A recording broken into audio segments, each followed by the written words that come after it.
Alright. Pulling up my map because I know for a fact I'm gonna need it for all the hidden treasures on this side map because good lord.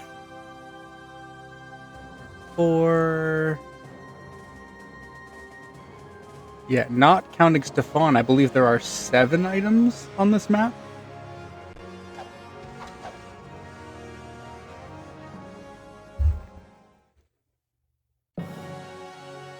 Two of them are coins, so I can probably skip those because I think I have a surplus.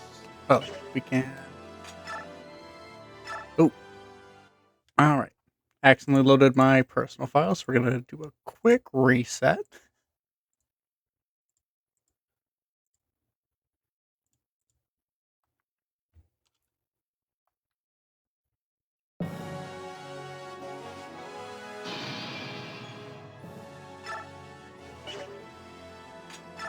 Start distortions.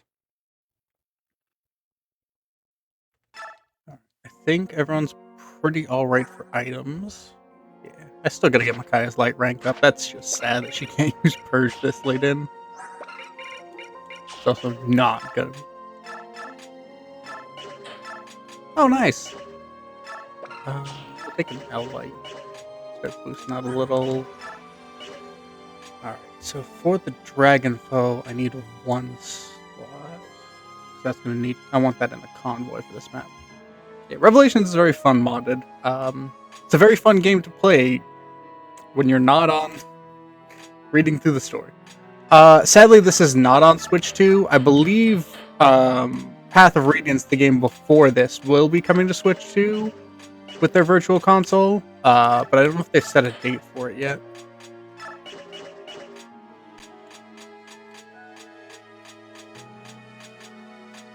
Yeah, everyone's doing pretty alright for weapons. I'm probably not using Danved or Neolucci, so we're just gonna unload these 3. Nice. I'm gonna have to check that out, because good lord, does Revelations of all paths need that fixed to the story. All of Fates could use it, but Revelations is especially bad.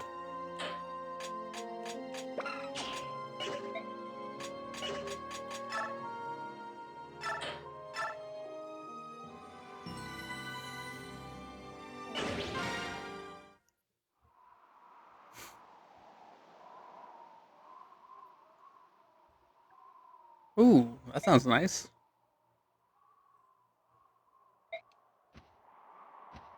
Micaiah, you're not helping Soth like her by confessing that she accidentally caused a giant flood that wiped out a bunch of people.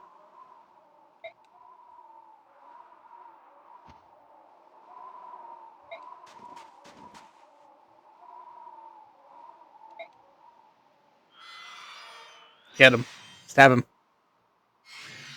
Let Skrimir get him right now.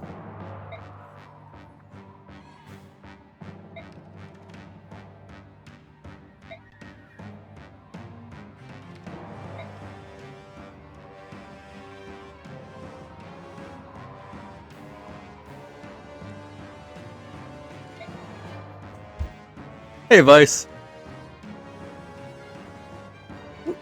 Darkflyer and Dreadfight are getting promotions. That sounds nuts.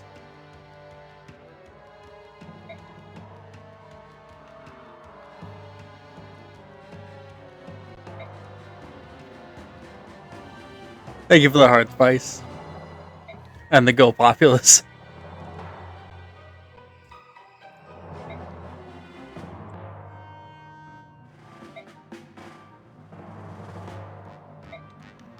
So you've been getting some good...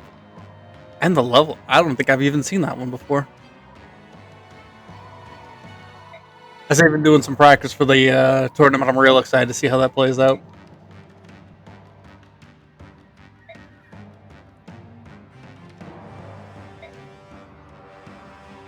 I'm also curious why Sanaki even bothers to believe anything Lacane says.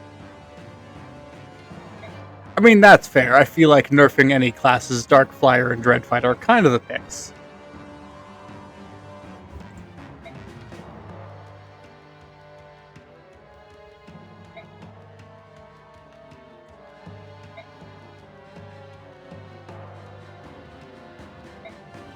Yeah, Gord's been working a lot of overtime, so she hasn't been streaming as much.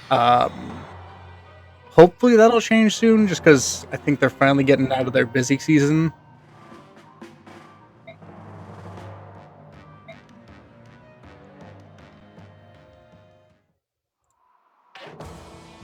Alright, who do we got? Just those three sitting out? Perfect. Now get ready for the lamest map of all time, mostly because of how I play it.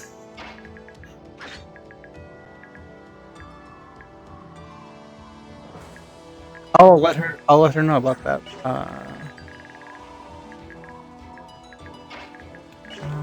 Oh, do I have a restore staff?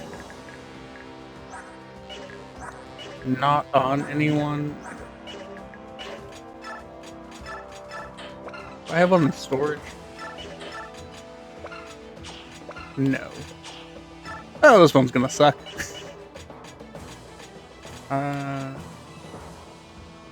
Vice, did you just send a galaxy? Holy shit. Thank you so much. Oh my god.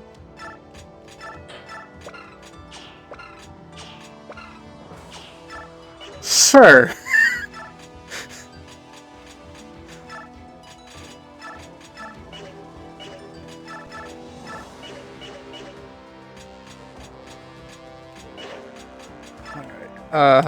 I gotta figure out what I'm doing here, but holy shit. I've never seen the galaxy thing, and kind of flashbanged me, I'm not gonna lie.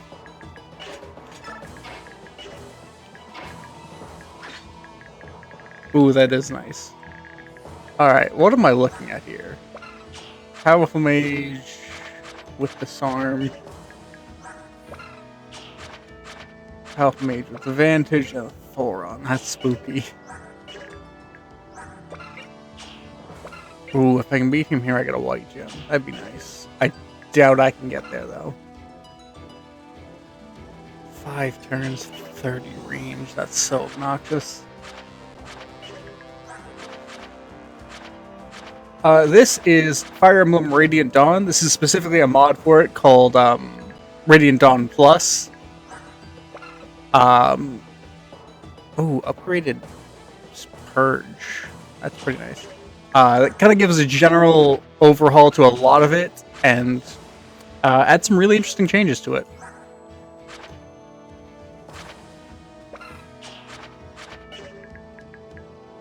They gave so... They brought Puggo back, however you say his name.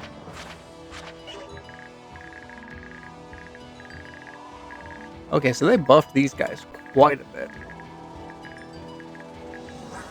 Alright, I gotta get that, though. Weight 23 is brutal, but a nice, good, long-range siege tome is pretty spice. Sorry, I'm still recovering from the flashbang of Vice sending that galaxy. Oh, whoops. Alright, so we will move you this way. Yeah, the fact that Scarlet didn't survive the whole path never made sense to me. They give you her for a chapter. Oh, a Gord pop in?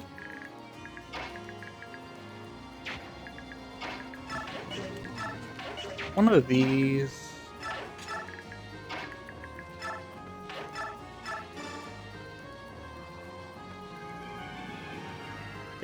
Vice is out here being a demon Gord.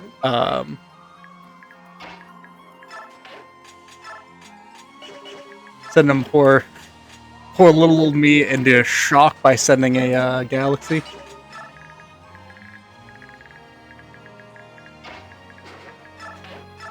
Oh, that's a nice change. I always hated it whenever they gave only the MC support, their specific supports. I'm never a fan of that design. Even if he crits, this one's do a ton.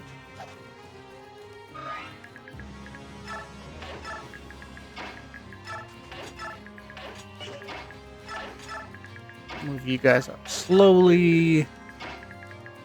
move you over to this side and ward you, I guess. He's probably going to sleep either Scrimmy or Edward, but there's not much I can really do about it. Vice, you are going to give me a heart attack at this rate.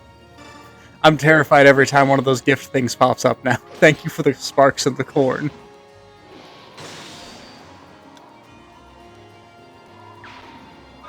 That's so much corn, Vice.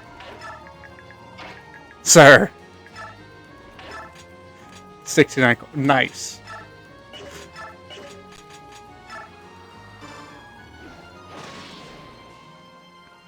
Dark Fire getting stabs on promotion is real nice. Alright. What are you? Just a Great Axe. I should keep in mind that there are bows and crossbows, just because Nacella is great, but he's not untouchable yet. Yeah, this map is brutal. Not because it's particularly difficult, just getting across it sucks.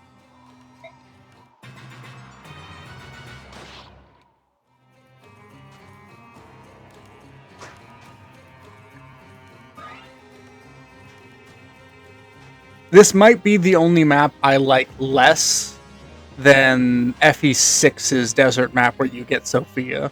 Oh, you have a Purge, don't you? That's fine. Scrimmier tanks that. I meant to use Olivia Grass on him. I gave him 2 turns and I forgot both times.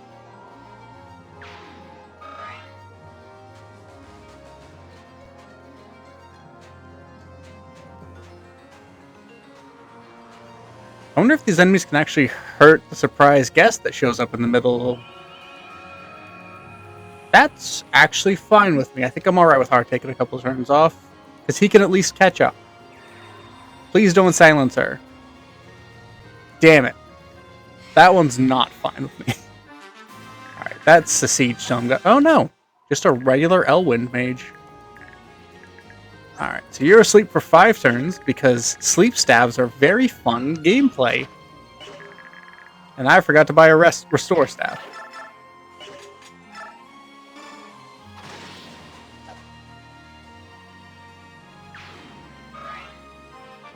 Alright, Edward gets a level up.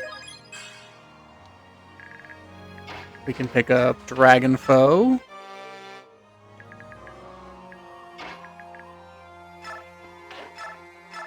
Oh, that's unfortunate. Just because of how hard getting the actual disc for this game can be. Because Nintendo doesn't like people having things that they own.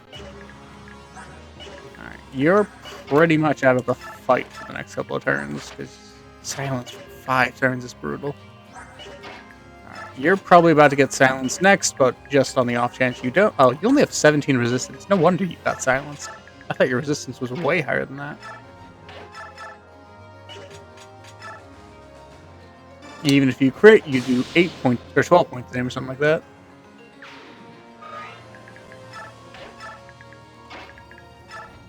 Get these guys onto this side. And then you have no fear of bows, so we can just bop-a-da-boop.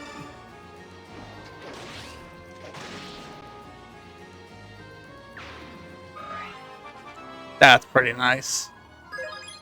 Yeah. My dad actually picked both this game up and its previous game when they dropped at first, because he worked at a GameStop at the time, so it was real nice.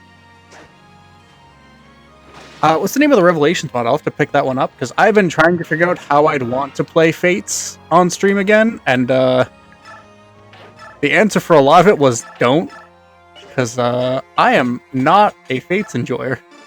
True Revelations. I will have to check that one out. Love the gameplay for Fates, hate almost everything else about it. Oh, I keep forgetting to shift Leanne, too. I should do that.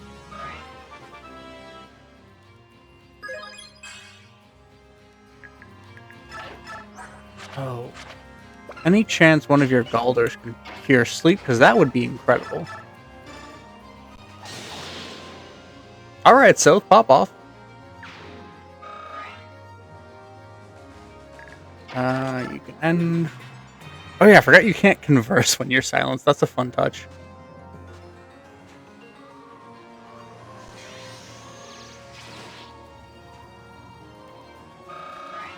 Yeah, I've been trying to get into modding Fates, and this is it's been frustrating because I'm bad at it, and that makes me not want to do more. But I also know I need to do more to get better. That's fair. I think this game's story is less consistently good than Path of Radiance. I think it has some really good highs, though.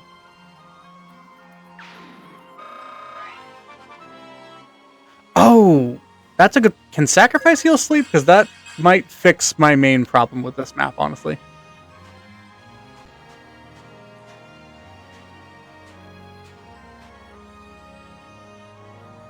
Alright, you're sleeping Edward, that's fine. That's right. I always forget about Sacrifice when she gets stabs. Okay, so we're done with the OP stabs now, right? Yeah, you have a basic heal, you have a basic heal. Thank God.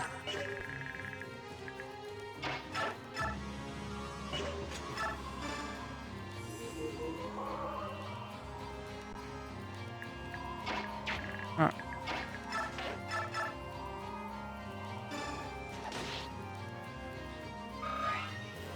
So your steel knife breaks. We're going to shift, and Scrimir is about to tear through these guys.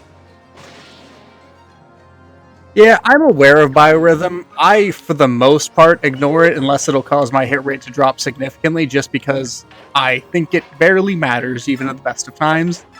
I just really am not a fan of it. Yeah, I picked Jill and Har on this team specifically for this map. I bring as many flyers as possible, so I don't have to worry about the sand. Because I don't like this map. Oh, thank you for the follow. Sin, I'm guessing is how you say that? Oh, yeah, let me actually pop the link to the Discord. I always forget to have that pre-ready. Give me 2 seconds.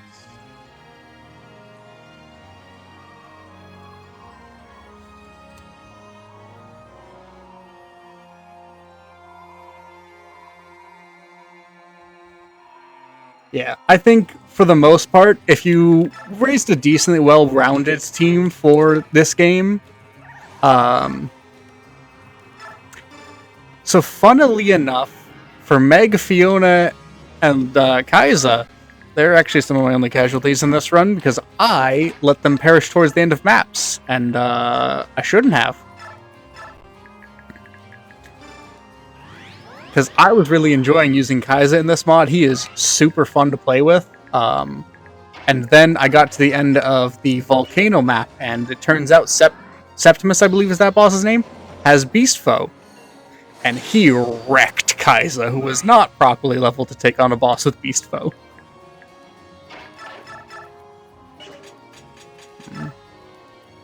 Yeah. That's one of the few times I care about Biorhythm, when it's tanking his hit rate to the point where he can't even hit with an Iron Lance. Iron Blade.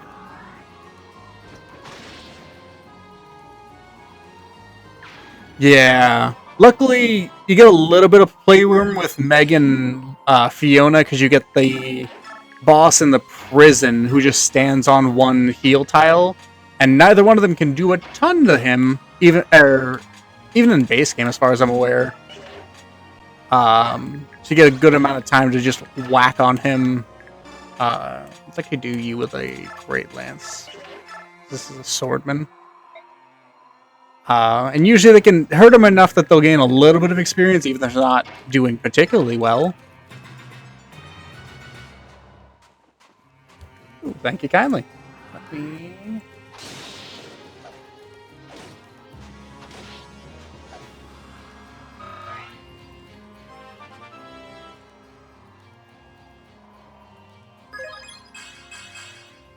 Speed, luck, resistance, alright.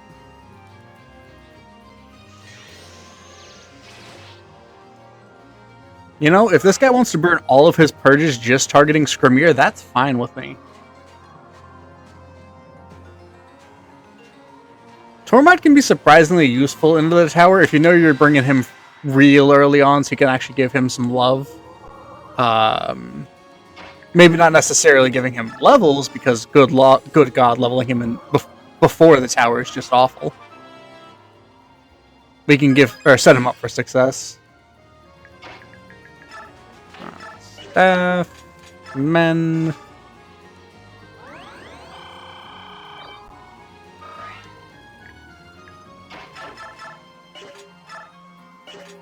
Any chance? Yeah. Low biorhythm is the worst, and it stays low so much longer than it stays high. Alright. So you will just mulch him. Yeah, I wish you luck with that. I am a big dumb when it comes to sending files to people. I have modded a few like Pokemon games and I think one Fire Emblem game for a buddy of mine using the randomizers for those, and I mostly just send them through email. I'm gonna be honest, I don't know if I got a decent Leo. I think I may have gotten the best Leo I have ever gotten. Because, oh my lord, look at this boy. For a Leo, having a strength above 20 even at tier 3 is a godsend.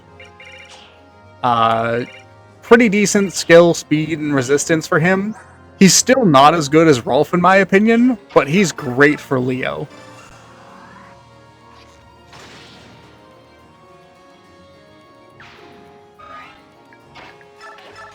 Alright, let's do some hit and runs.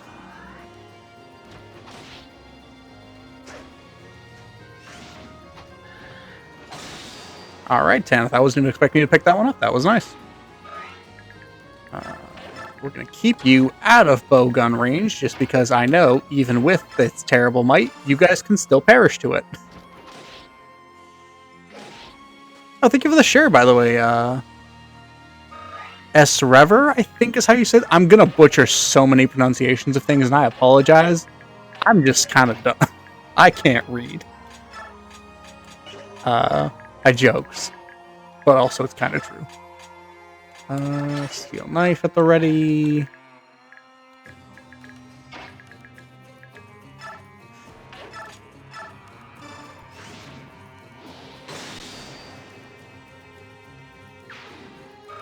Listen, sometimes when you're doing a meme-only run, that is the only way you can get the results you need to make those units viable.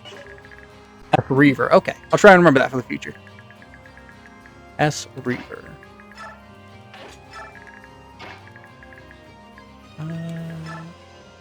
Try and get some, actually, yeah, you'd be able to fire on Snaki, so we're not going to get for that one.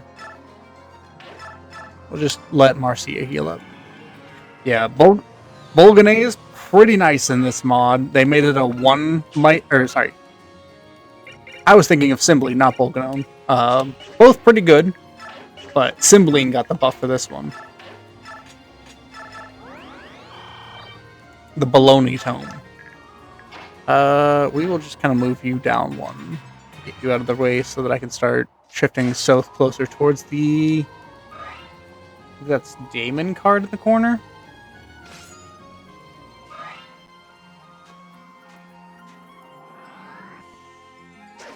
This poor Axeman. Came into a Skrimir fight low level.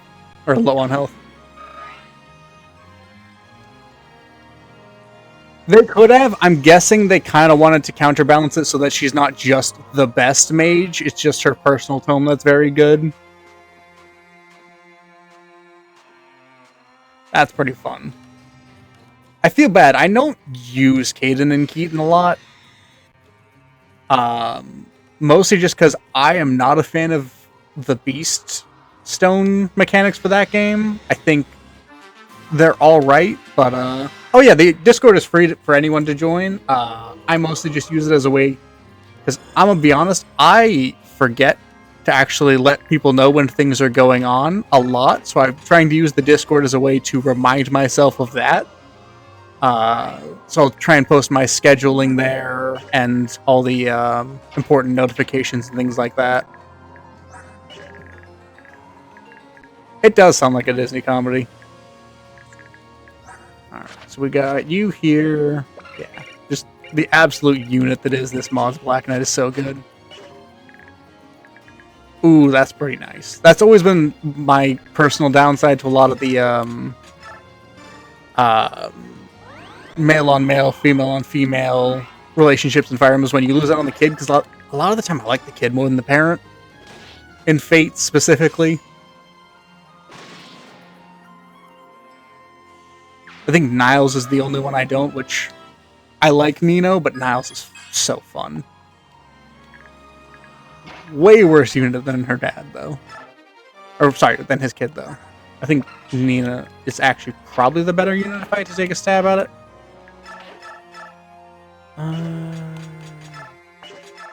We'll take a shot with Lasagna 2.0. You know, Leo, this mod might make me appreciate you more.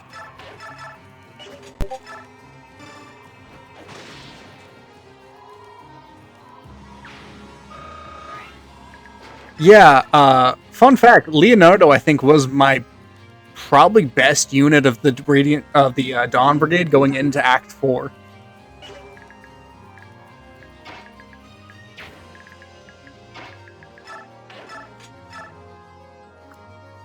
Even if you crit, it's 9 damage. Yeah, as someone who's not a big Kana fan, as far as I'm concerned, give everyone a Kana. Everyone deserves just a little ray of sunshine, child.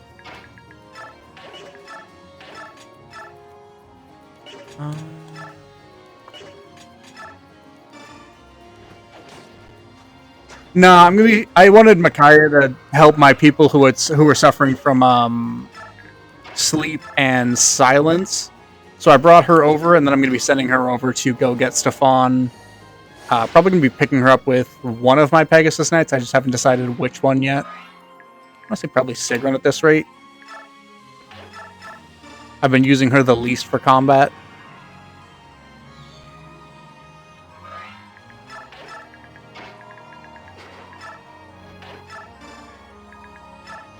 But my first turns for this map are always pretty much the same, which is hole up and wait for the 2 staff users down here to run out.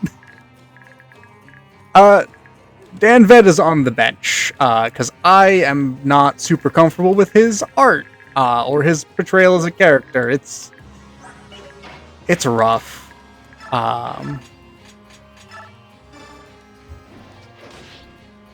Yeah, I just essentially turtle for the first couple of turns, and then let my flyers mop up anything that the Black Knight doesn't. Because he is super unneeded on this map, but the fact that he makes it shorter is something I will appreciate.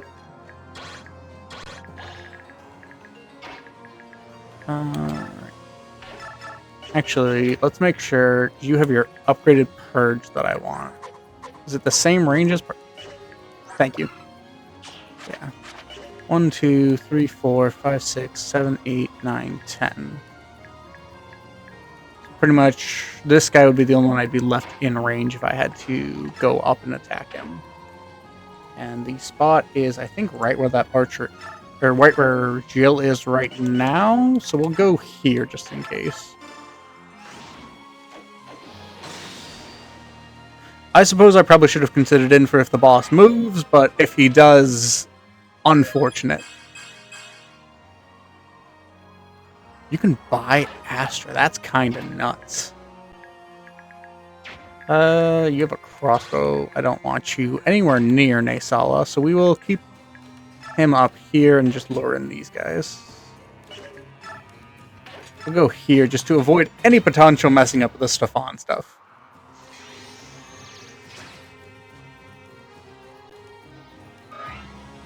This is a mod called Radiant Dawn Plus. It's kind of a general overhaul mod, but more specifically, I think it kind of evens out a few of the characters to be more competitive with the better characters like Hulk.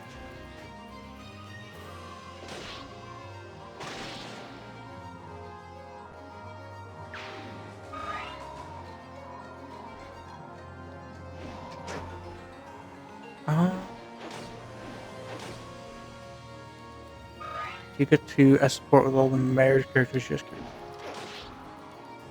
In general, I'll try to. There's obviously some characters I'm not a big fan of, like famously when I was doing my Awakening playthrough, I think I left Tharia as the last character to marry, and I married her off to Virion just because I don't particularly like either of them. And then for Fates, it really depends. On Conquest, no, just because of how little time if I'm not allowing myself grinding.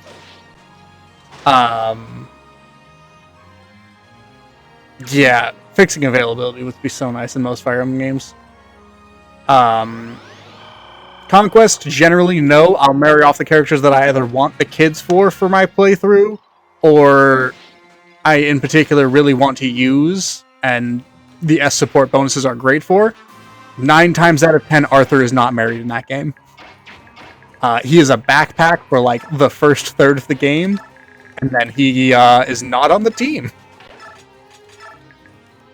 There's a couple other characters who usually fall under that category, unfortunately. If you want a Fire Emblem game, Engage is probably more your style. If you want a good game, I would say Three Houses is in general better. I don't think Engage is a bad game. I think it has bad storytelling.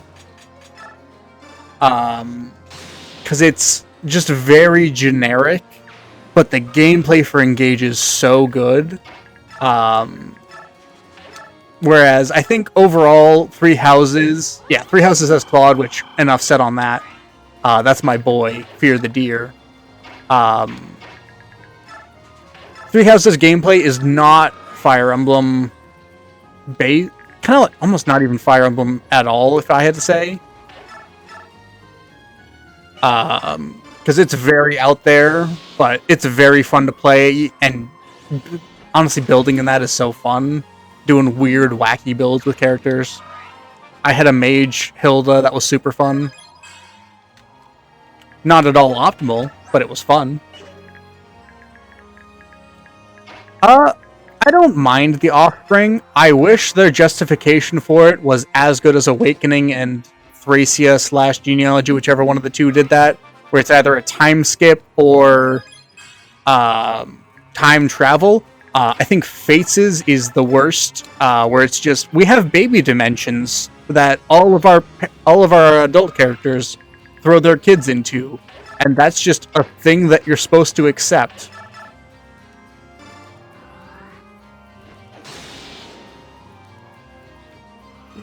I have personally never beaten Genealogy / Thracia because I don't find them fun to play. Yeah, Awakening was real good. I have very few complaints for Awakening across the board outside of its story being okay. The fact that Claude and Dimitri are not buy options is a crime. Like an actual crime. You're gonna look me in the eyes and tell me I was buddy-buddy with Claude for that entire game. We were flirting, and I can't marry him just because we're both dudes? Nah, that's a lie. That's my man right there. And then Dimitri hitting you with the you have warm hands, regardless of gender. I ain't buying it. Yeah, Faith's children all have an entire point where they don't like their parents because they dropped them off in a baby dimension. Because they're just correct. That makes their parents terrible parents. Also, thank you for the follow, Sephers96. Very kind of you.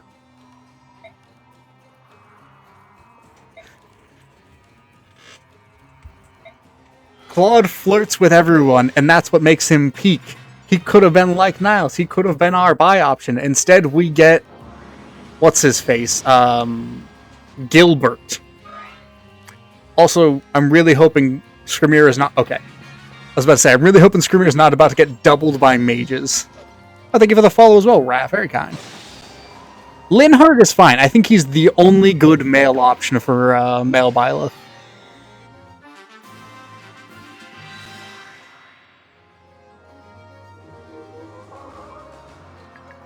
Don't worry, Stefan's like right around here. I just gotta get Micaiah over there because she's slow.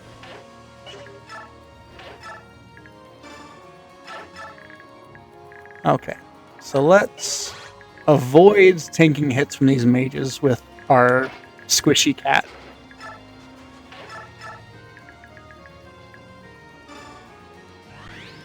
Listen, Claude is a character I'm particularly passionate about. They could have made him a buy option. He was made for me.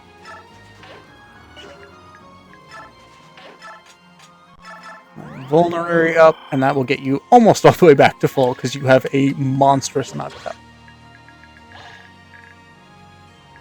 Yeah, Passion Switch games is beyond my skill for right now. I'm not even going to attempt it. But maybe once I get a little bit better at modding, I will test that out, because that sounds awesome.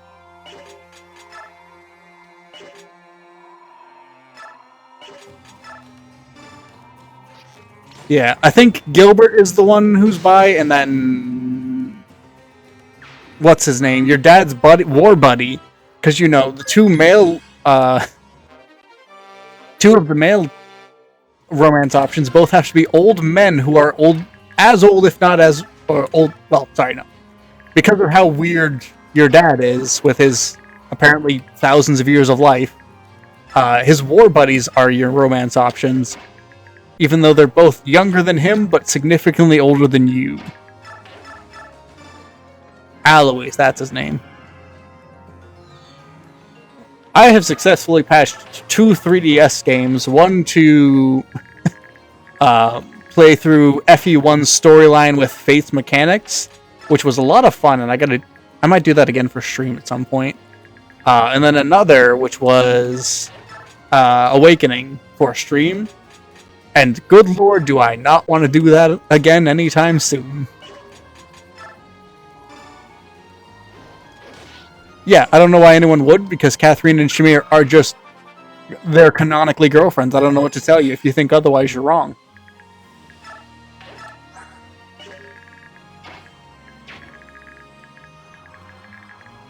Alright. I think I'll just hold position with them for now. I don't want to do anything that could potentially mess up me getting Stefan. That's bad. Are we about to lose Har? Oh boy, Har, you are real lucky at that point. I would say I'm real lucky, but I don't think I am, because at this point it's entirely me messing up that's keeping people in danger. Oh boy, thank you for just annihilating this man, Black Knight. I'm terrified of him. He survived with 1 HP. I'm pretty sure that's a Thoron. Sadly, it's not on Virtual Console yet. And as far as I'm aware, they don't have plans, or they at the very least haven't announced plans for a Wii Virtual Console yet, which is dumb, because it'd be real cool. There's a lot of good Wii games that didn't sell well, Nintendo. You could give them a second chance.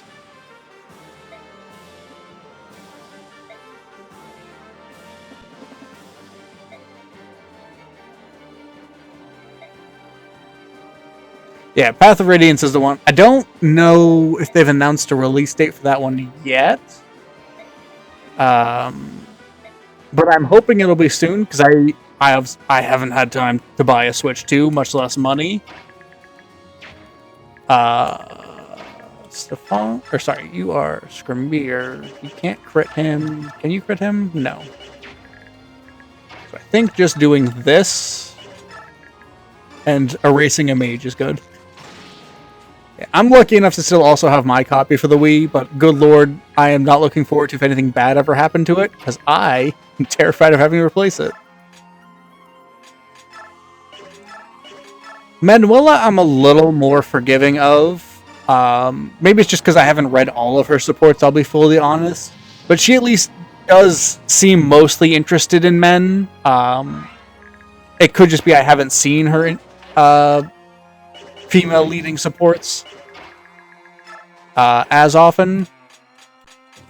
Be a lot cooler if she did lean both ways, but I'm not going to hold that one against them too much, just because it's fine. It's disappointing, but fine.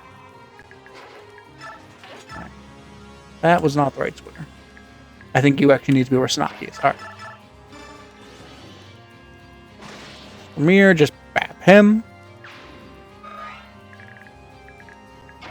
And then we'll give these two another option, or another turn.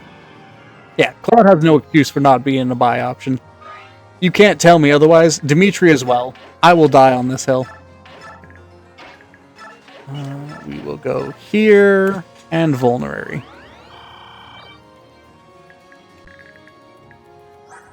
Yeah, you're just an Arcwing, so you are significantly less scary. You can go here and heal. You can start with a Sonic Sword. Oh, and finish with a Sonic Sword. I forget how good Tanith's magic is.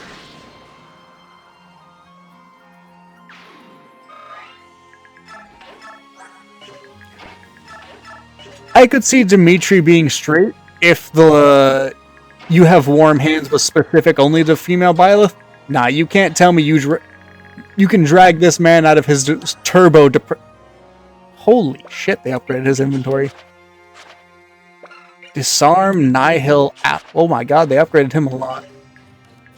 Yeah, you also ignore desert terrain. Oh my god, you might be my favorite unit. Oh, I'm so glad they let him ignore desert terrain.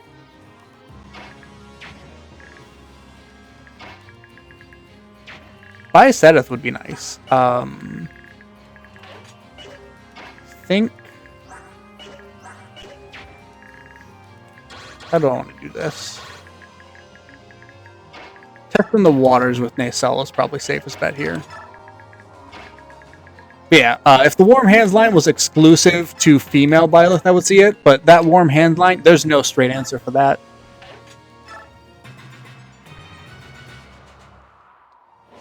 And you know what? I love that for Stefan, because more often than not, he never actually gets used in my runs, because he shows up on this map and can't fight anything.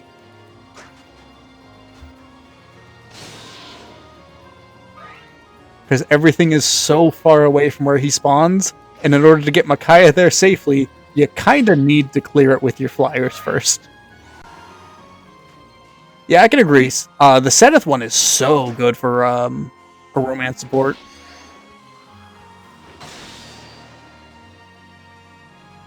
I was surprised because I think I didn't care much for him coming out of Golden Deer, and when you get him in, I want to say I did the Silver Snow Path. I was like, oh, I like him okay, and then I just kind of started naturally romancing him over the course of that. I'm like, oh, okay, I love this guy now. This guy's great. All right. Swing over here. Physic up Skirmir. Yeah, Stefan might be the only unit who favors their map less than, what's her name? Roy's mage teacher in 6. Nah, there's never a straight answer for Claude.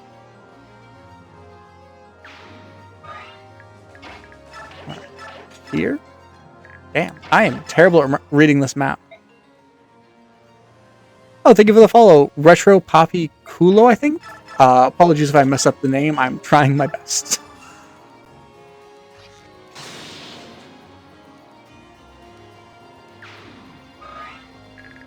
Pent is the FE7 one. FE6 was Roy's game that I cannot for the life of me remember her name. But she is horse-locked. Cecilia, yes. Horse-locked on a map in the darkness in sand. The game does not want her to ball.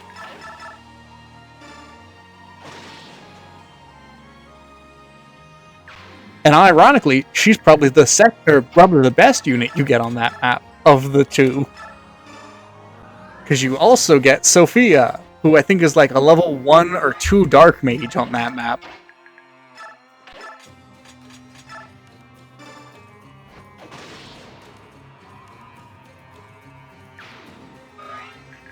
I mean, yeah, Raven and Lucius, I don't think there's a straight answer for either. Because if I remember right, Raven's ending is just basically like, yeah, he left with... Or sorry, Lucius's ending is, yeah, he left with Raven, never took a wife, and they were just best buddies forever. I'm like, you could just say that they were together, guys. Come on. All right, I think it's one more square gets you into his range. Yeah, you have movement 9.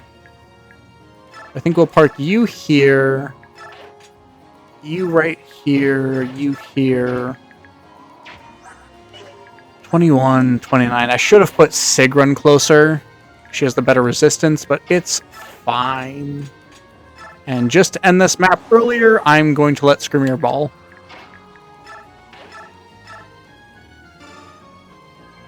I don't think I've ever seen Artur and Cormag's supports. I should probably check those out. That sounds like a very interesting pair.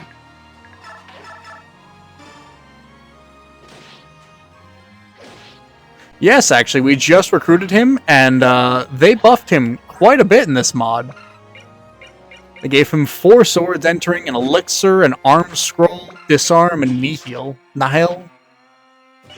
I don't know, I might be too Elden Ring brain for nihil anymore.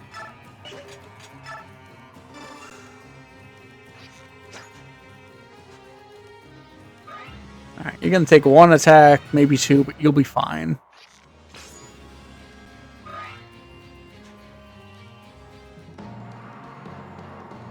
Yes, this is a mod called Radiant Dawn Plus you can pick up from Game Banana. It's very fun.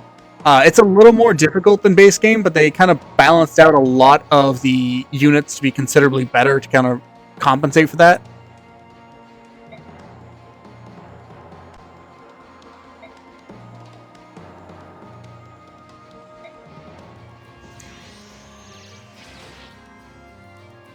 Convoy could have been an interesting option for him.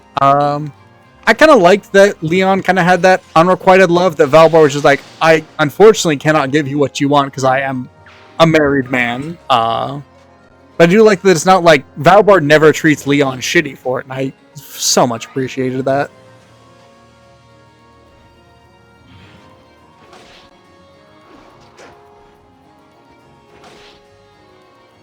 I mean, valid. Leon's a very handsome man.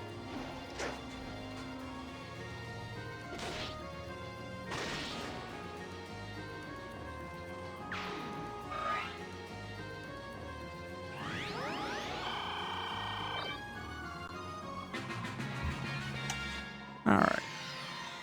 That's mildly concerning.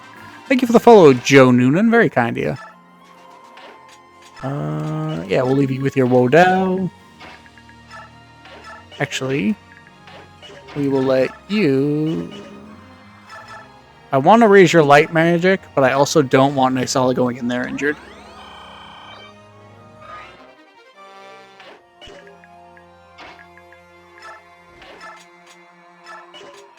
Silver Sword, not enough.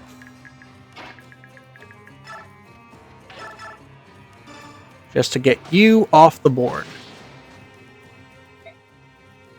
Ooh, I accidentally tapped once too many times. Speed, luck, resistance, all good. And we get that very good light tome. Alright. So now we do some cleanup.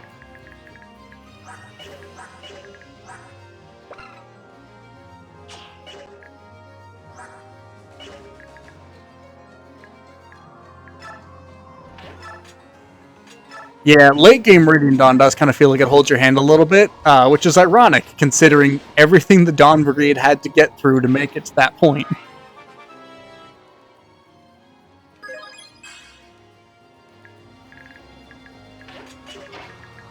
Yeah, Ephraim Leon is another one where if Ephraim isn't a little fruity, there's someone's gonna have to start questioning that Righton team.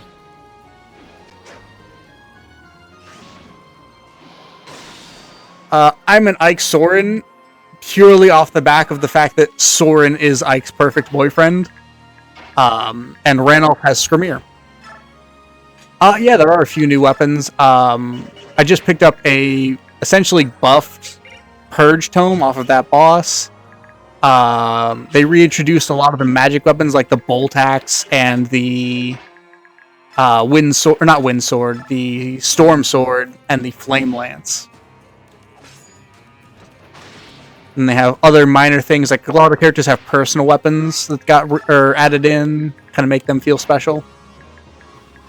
Here. Alright, I cannot read this map for the life of me, so we're gonna heal you. I actually like Ralph a lot as a character, but he has his second boyfriend in Skrimir, and, you know, I like their chemistry better than I like Ike Ranulph as a friendship, and Skrimir Ranulph as the actual ship. Allegedly, if you're looking for a good emulator for both GameCube and Wii, Dolphin's been working pretty well. I can neither confirm nor deny that, as Nintendo scares me entirely and without mercy.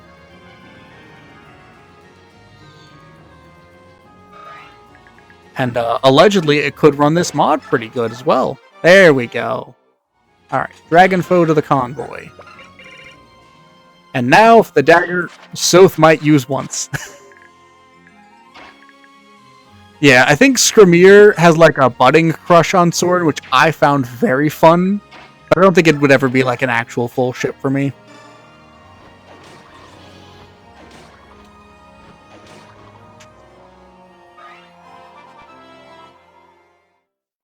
Ooh, valid.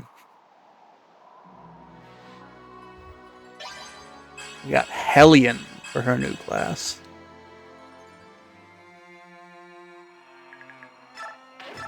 Listen, I buy enough Nintendo products, I'm sure they already know my location. Right, so nothing crazy changed. Looks like mostly it's going to be the caps that are going to be different for her. Alright, Tanith, you can take this guy out with your Great Lance.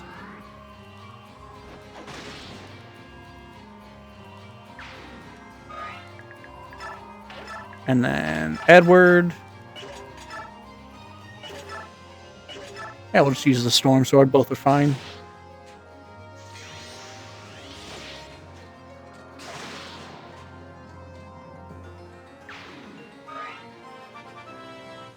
Edward to level 12. I think he was higher level than that. Oof. But he's capped pretty much all of his stats already because Radiant Dawn caps are a little low. For tier 2 specifically. Alright, and then we can Physic, just to keep you safe.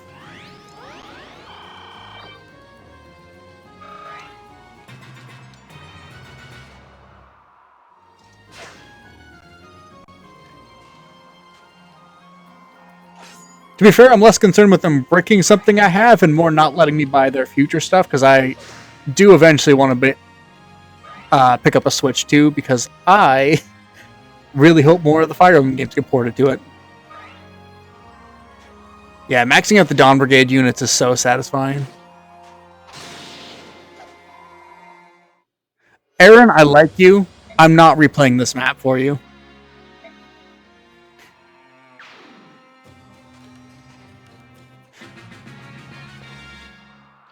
Yeah, this as I may have just demonstrated, this game can be pretty difficult. Mostly just because I didn't bother to check if a Swordmaster would kill my high defense Halberdier in one round with a Steel Blade. Rip Aaron, you might have gotten a personality once.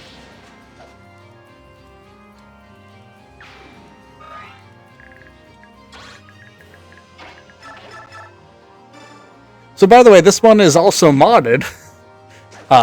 So enemies are significantly stronger. Well, not significant. Most enemies are decently stronger. They're not like crazy strong.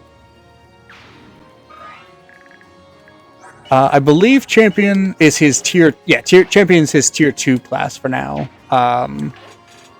Nope. Let's not end my turn there. I do not want to do that. Tanith, weaken this guy up so Marcia can come down. And once again, the only non-Dawn Brigade death I've had this entire playthrough was Kaiza. And I feel so bad.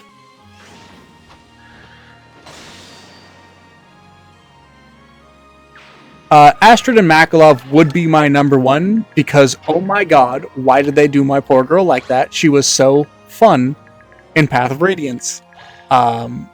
The one I like least, though, is most likely Crom Sumia, because their supports suck.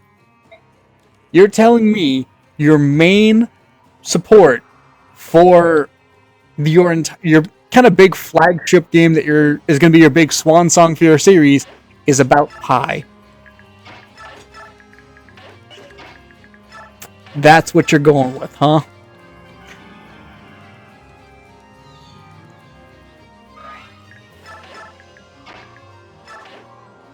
Astrid really was. Got done dirty in the stats, got done dirty in the supports just because they don't exist, so they can't round out her character more. Got done dirty by being the number one Makalov defender when Makalov deserves no defenders.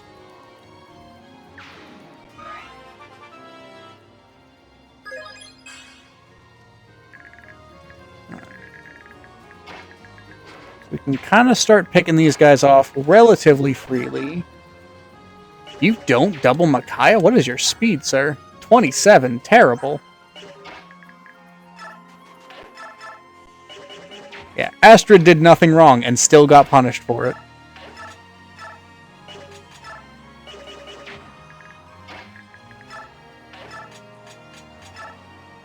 Okay, you cannot weaken. 35, which will put you to 17 if my math is right. And I think, yeah, you only do 14. Yeah, you'd need to risk potentially perishing for that, so not super viable. What about Tomahawk? That puts him to 19. So yeah, that's actually just less damage. Which girlfriends? Because my default for that is Heather Neffany or Alencia and Lucia, which I have both of.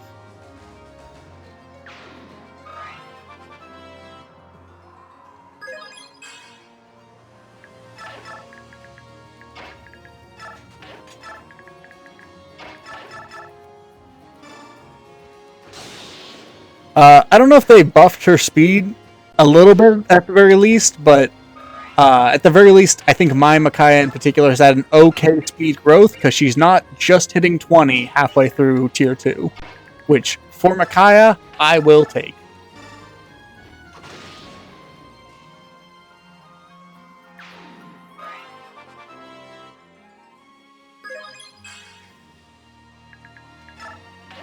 Yeah, keep in mind, this is a tier 2 Micaiah who has almost capped defense, and it's still only 15. I love her, but girl is not great.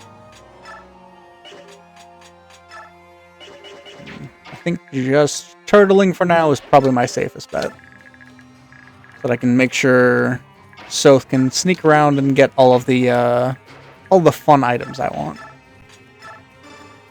Yeah, emphasis on the glass part, less so on the cannon, because light magic's not very good, and this mod gives her dark magic, which makes... Jesus Christ. Dark magic does make her specifically much better, but it also slows her down tremendously. Okay, I need to stop underestimating the Sword Masters, because that's like 5 crits this map.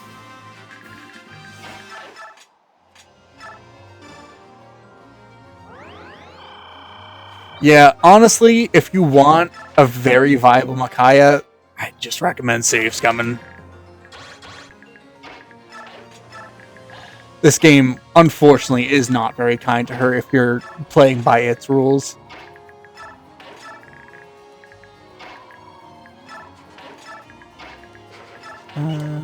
Pop you here. Let you two go again.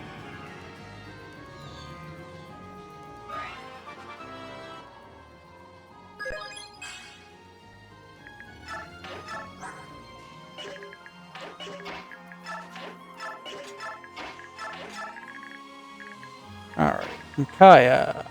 What can you do to this guy? 19, 39. So that's decent.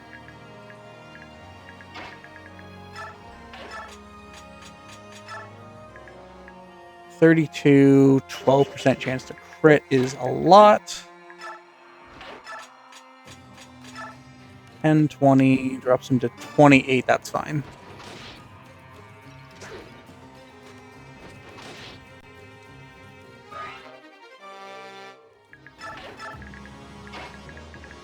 You were 19 and 20, 39.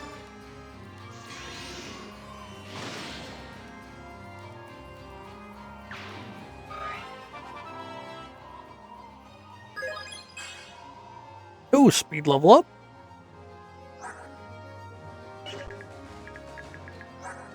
My favorite fun... Oh, she capped speed. My favorite fun fact for Priam, technically with the way he is worded, he has an equal chance of being a mist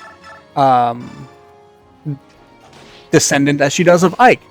And I'd much more believe that, because you know who has specifically endings with, I believe it's Boyd, where she is implied to have married him, is Mist. You know. An actual fun fact. Priam could be Mist's descendant, and nothing in Ragnall requires it to be a descendant of Ike. It's just a real powerful sword. Fani, I think, would be my pick for the third best rapier in the series, because Reagan Leaf is so good. Giving a spear rapier powers is just insane.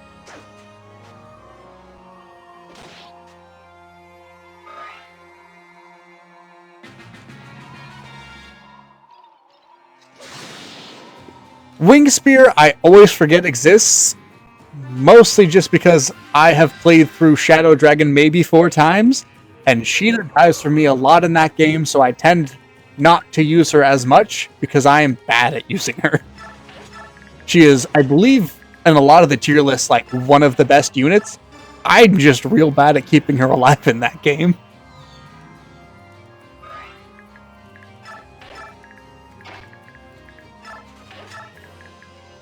Alright, you should be able to start whacking with L lights. 20. Not a lot. Any chance you don't just no, that's a... I was about to hit him with a Worm Slayer, weakening him. Like a fool. Yeah, you have a 23 crit.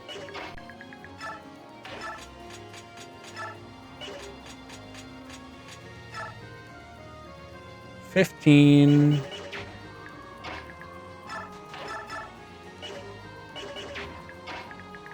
I would argue that it's much more likely he is a Mist descendant, just because he's a lot more like Boyd than he is Ike.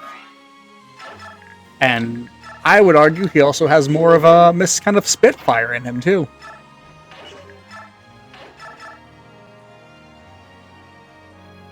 Very true. The Light Bomb is insanely satisfying.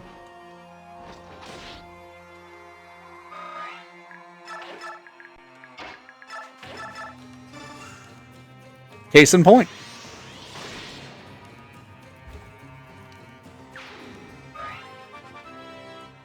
Alright, another Mickey level up. Strength is nice. And I think that's cap resistance, yeah. So we can bonus experience her up quite a bit. Sad we didn't get the B ranks in Light Magic, but it's not the end of the world. I think she might get boosted close, if not all the way there with her promotion, so it's fine. Hit him with Lasagna.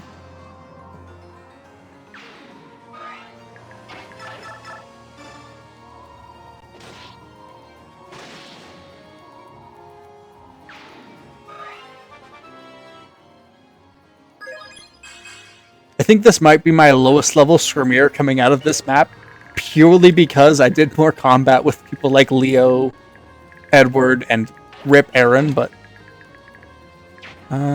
we will Physic just for the experience. Yeah, Bird Boyfriends is another good one. I'm assuming that's Tabar and Raisin.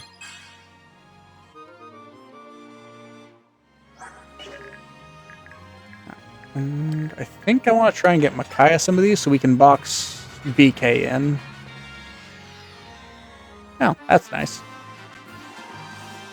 So We will do one of these.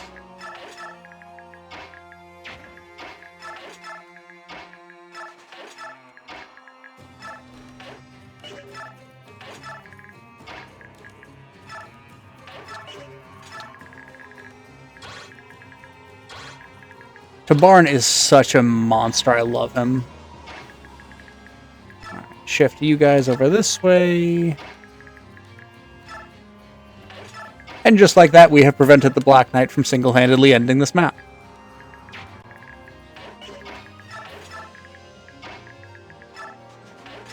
And we'll let Micaiah do some more bapping with L-Light. I think she still gets weapon experience even though this deals no damage. We'll find out. We'll move you up.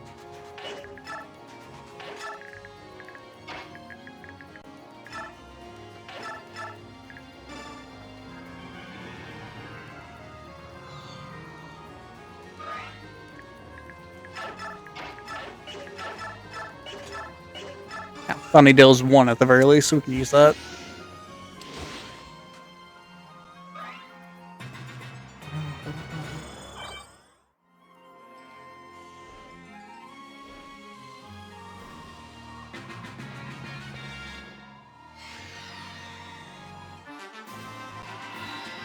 Mildly concerning there, but it's not the biggest deal. I believe we need to be here. Yeah, Lagoo's gem. Thank you.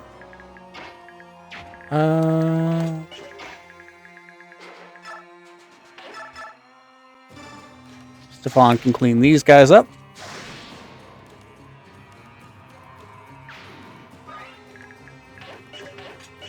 Edward's probably not going to get to do much the entire rest of this map, but that's honestly pretty normal.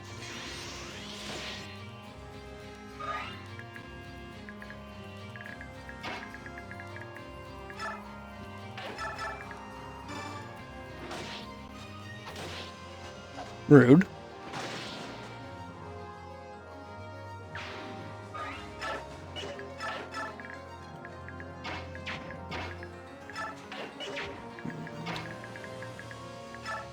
And take this bowman out. I don't have to worry about my flyers.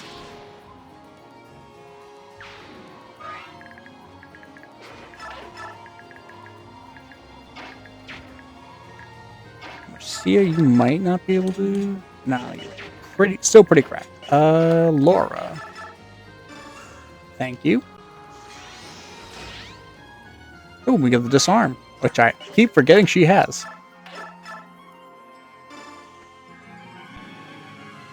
Yeah, wild that they got the license for that.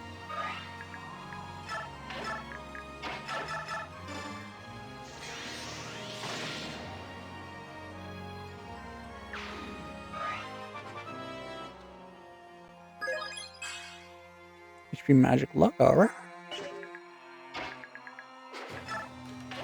I'll fully admit I'm definitely not as much into the shipping of Pokemon stuff. I more play it because I like the Pokemon themselves. And as far as the Kabuto pick, I'm going to be honest, it is I have a shelf of little Pokemon merch.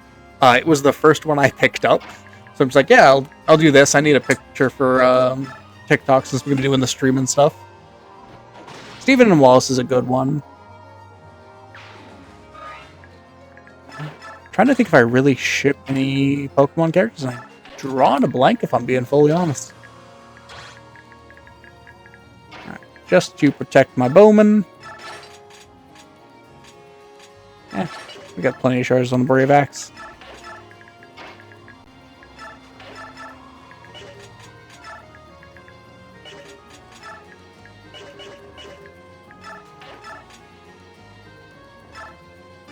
Yeah, Pokemon Fusion is kind of like crack when you get to start fusing stuff. So hard to stop. You're like, oh, what does this one pair into? What does this one pair into? Probably could have done that in reverse order, but it's fine.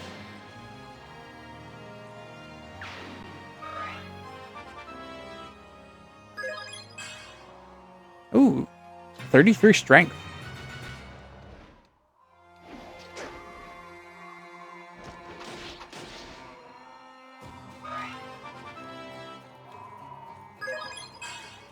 Skill luck, that's unfortunate but fine. Infinite Fusions, I think, is a really fun fan game. It's Kanto, but it changes so much that honestly, I think it's a very good standalone game on its own. And you can obviously do a bunch of fun challenges like Persian only is not one I would have thought of, but definitely a really interesting one.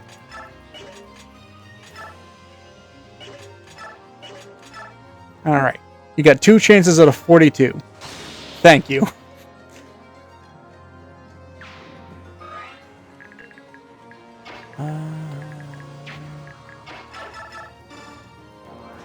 Just nuke these guys real quick.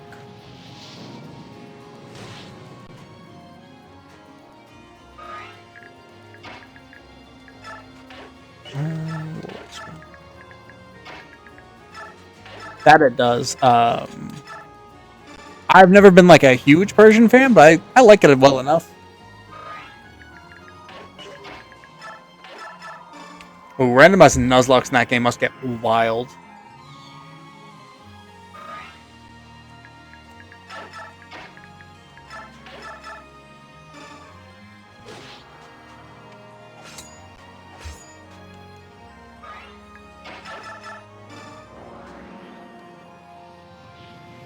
I think my first real big exposure to it outside of just like the TikTok showing off the cool fusions was when I watched Alfred play it. And I think he started on a randomized Nuzlocke before shifting. And it was a lot of fun. Yeah, the game also has a lot of spoilers for different things. Some of them pretty innocuous. You'll be like, I don't know what this is. That's pretty neat. But some of them you're just like, oh, that is a major spoiler for a character. Ooh, Persian Aegislash are good picks. My personal favorite Pokemon has always been Arcanine. That's my boy. With Volcarona being a pretty close second at this point. Yeah, we can't do much there, so.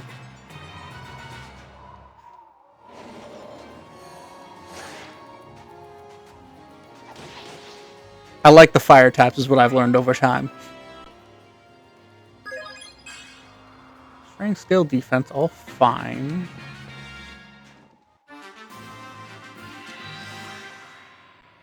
Yeah, the Foo Dog is so cool with the Arcanine Arcanine fusion.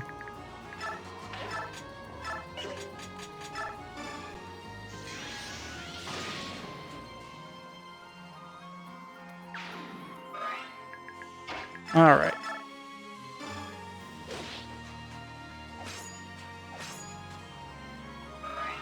I actually didn't know those are a thing they did for a minute ago. That's pretty cool.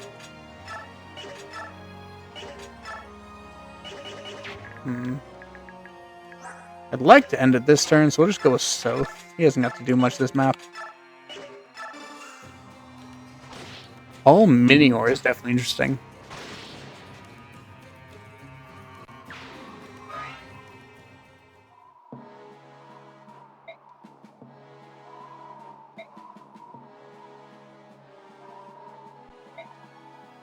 That sounds adorable. I'm going to have to check that out.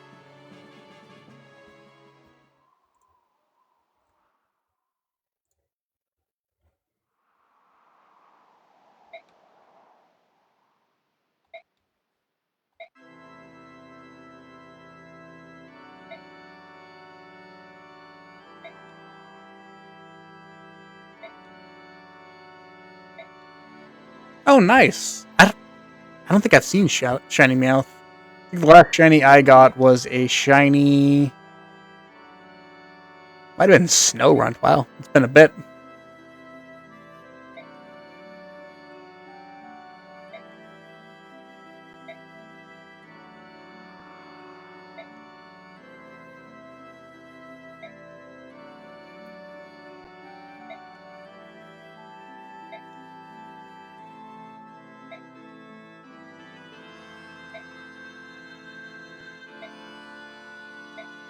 Sigrun and Tanith, the ultimate rider, dies.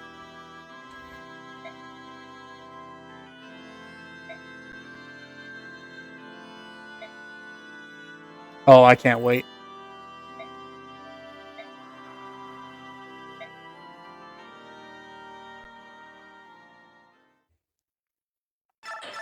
Alright. Long map for that one. Next map should be shorter, assuming I don't get sleep locked. Prince Kurthnaga tells of the connection between Dayan and the dragon tribes.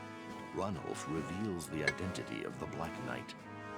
These revelations send Ike's mind spinning in a whirlpool of confusion and doubt.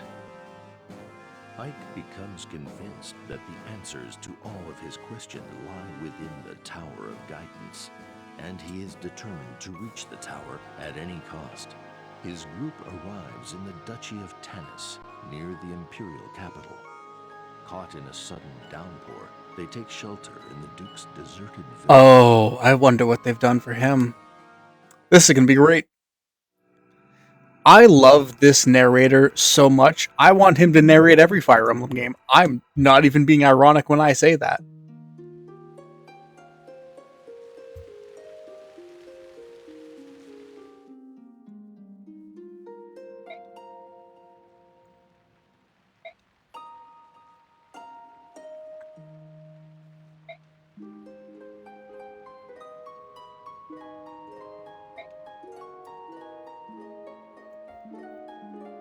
Yeah, Gerald was a nice narrator for Three Houses. I just love the way this guy talks.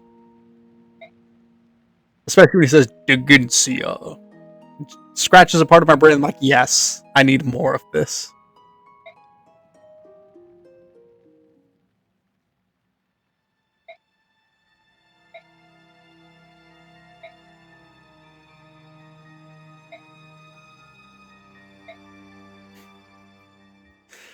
Oh, I'm so excited.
Oh, Valug and Mordecai would be best buddies.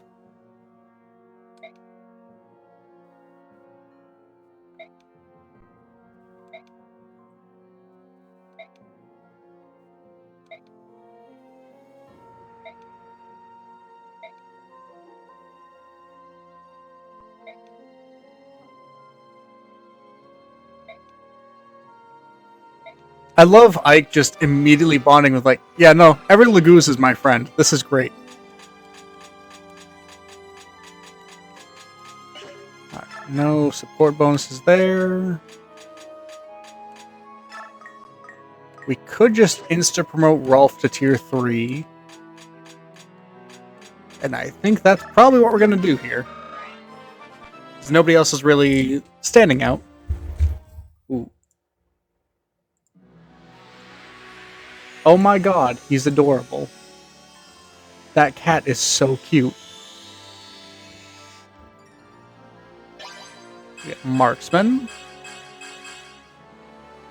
And fun fact, I may have been undervaluing Leo because he technically has a higher strength than Rolf right now. Yeah, I might be becoming a Persian fan. I'm sorry. I did not recognize your game, Persian. Maelstrom. Which one's that? Okay. I always forget which one's the one that doubles biorhythm effects. That's the one I take off of everyone because I hate it. I don't think there's any real skill changes I need for this group because Heather already has pass. You have shade. I don't think anyone in particular needs pass for this map. Yeah. Any chance there's a restore? Oh, yes, we're taking that. Reese, take this restore. Oh, thank you for the follow, Oscar. Very kind of you. Speedwing could be neat. We don't need a Chesky or Levy Grass, though, because we just got one of the best Laguz items in the game, in the form of the Laguz Gem, which is just a Laguz Stone, but it's the whole map. You never de-transform, and it's so good. Mercy sucks. We're going to sell that.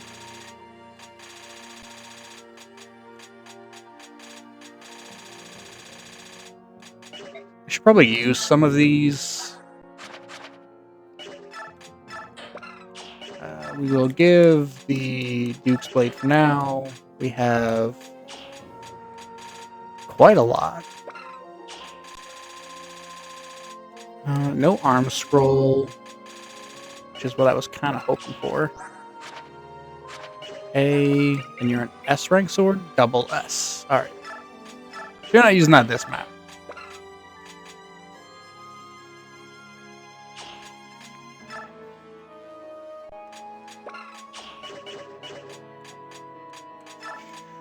We will get you just an okay healing item in the form of a vulnerary. Probably all you'll need.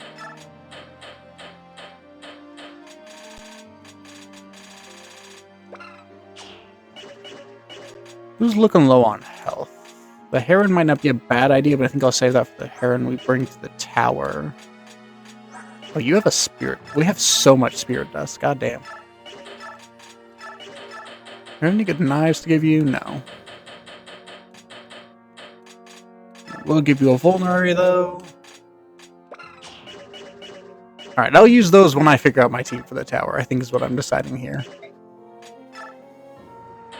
And we'll give you a silver knife just to have a really good ranged option. And I think we're good with that.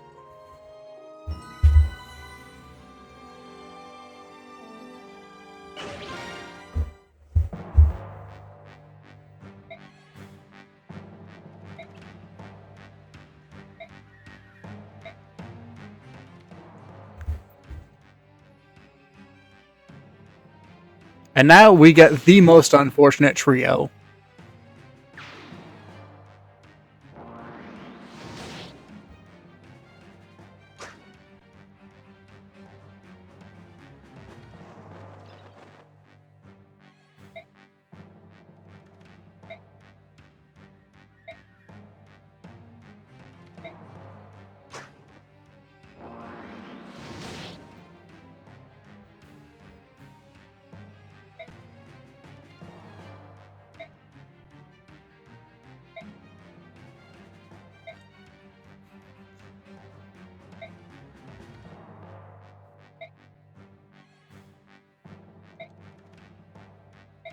Tormod immediately seeing people going like, come on guys, nobody else grew as little as me? This is some bullshit.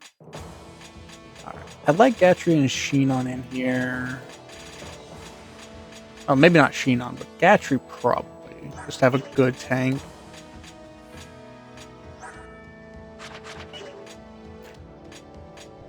I would argue letting him join you in part 3 on Ike's team would be better, because there's no way he would be fighting the Laguz Alliance in part 3. I refuse to believe that for Tormod. That would be the ultimate character assassination for him. I think we're leaving Boyd behind for Gatry here. Just to get the bulky boy.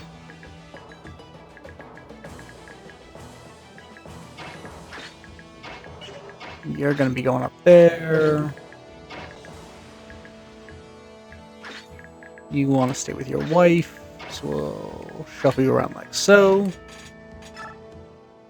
And I should, just do some quick map checking. No particular... oh my god, they put a lot more people up here. The ultimate coward Hetzel. Hate this guy so much. Oh my god, they made him obnoxious. But, just, nice casual buddy here.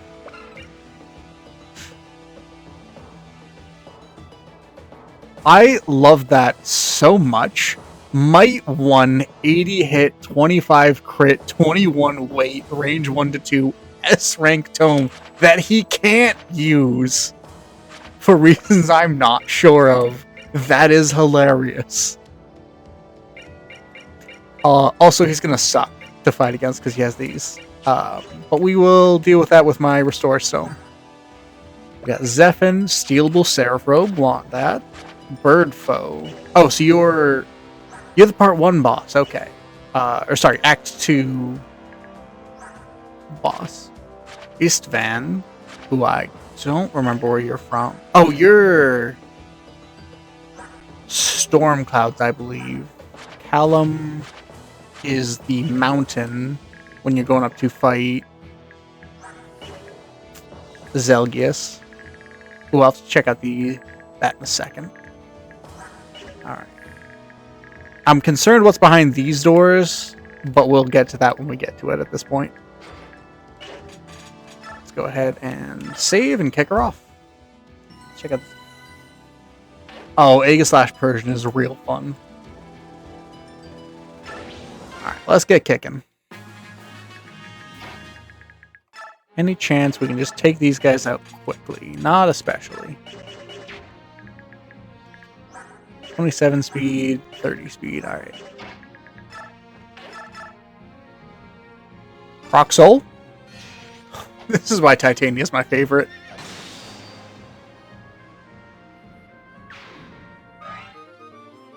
Iron Blade broke, but that's fine.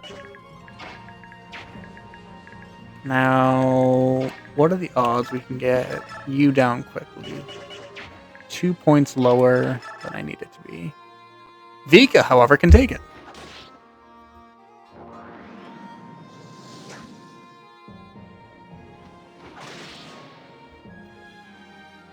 Oh, thank God for the buffs they gave Vika in this mod.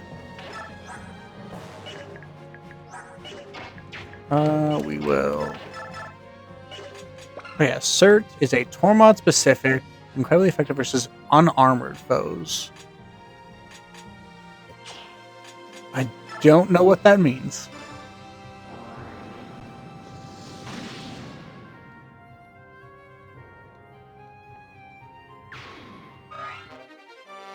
Free Master Crown, which I'm sure they intend for you to use on Tormod. I'm gonna be honest, there's a low chance Tormod promotes.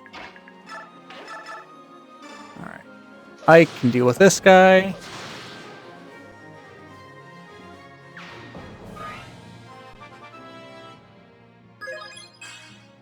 HP skill defense, that's pretty okay. Oscar goes here. Raphael, we're going to keep you away from your wife for 1 turn.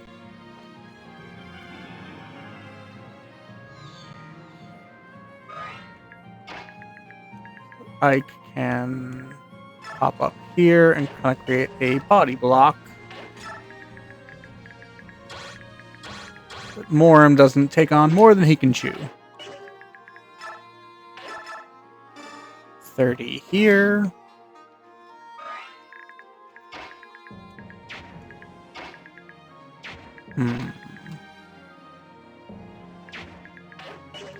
Wonder if we can do something a little cheeky. Heather, take this one. Move Nyla up here. Actually, here. Just on the off chance one of them has a ranged weapon. Oh, okay. And then can Soren take this guy?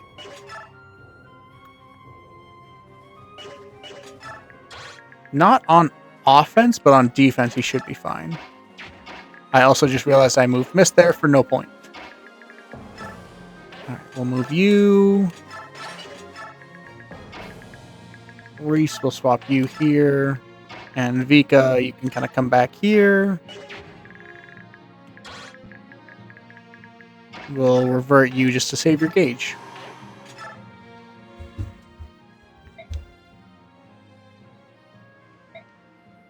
Yeah, maybe the next time I do a infinite fusions, I'll put some Persian fusions in there.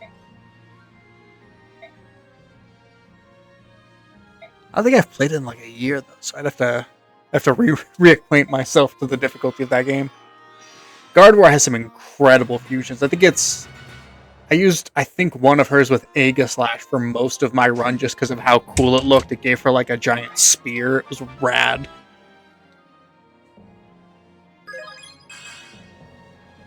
HP, speed, and luck. Alright, that's fine.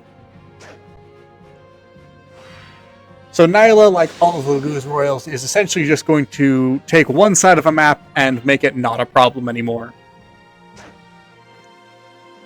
Fire off a Henry.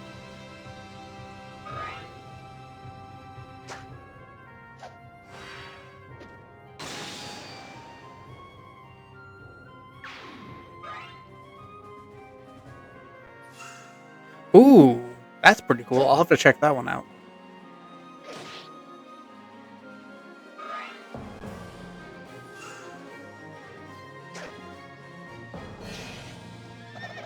Full Hegemon, Edelgard. Hegemon? I don't know why I try and pronounce words like that. I'm always going to mess them up. I should just commit to the bit at this point.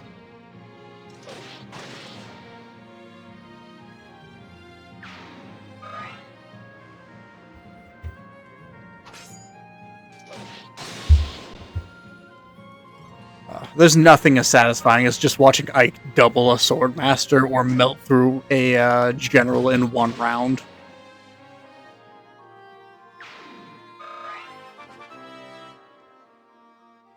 That's fair. Oops.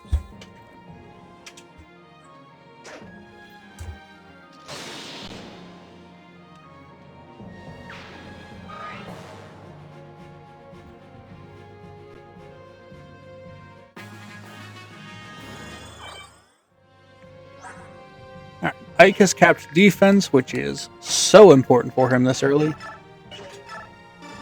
Because if I didn't, I'd be sweating a little going into the tower. Yeah, you can't hop up there. Unfortunate. Rolf can come around here and take a shot down at him and immediately proc that out on his first attack. This is why we love Rolf.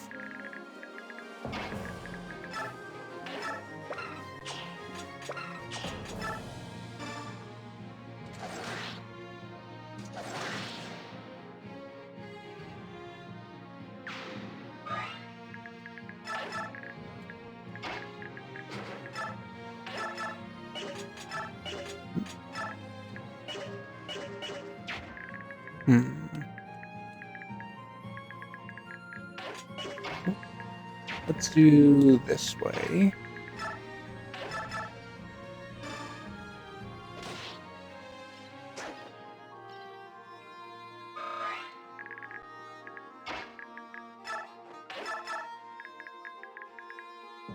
$11, not quite enough. All right.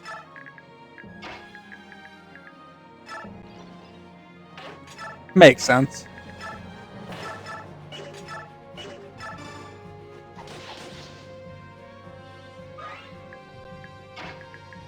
Now we can swing around this way. Reese will pop up here, and I'm fully expecting reinforcements from behind as soon as I ignore that angle. So we will just kind of prep for that by not leaving people in bad spots.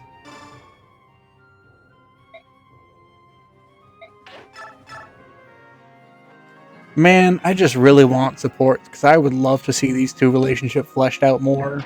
And that's the one of the 3 conversations we get through their supports.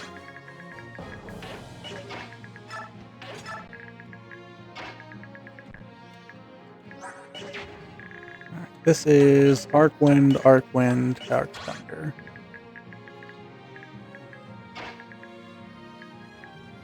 I mean, Dragon Kitty just sounds like a badass metal band name, if I'm being honest.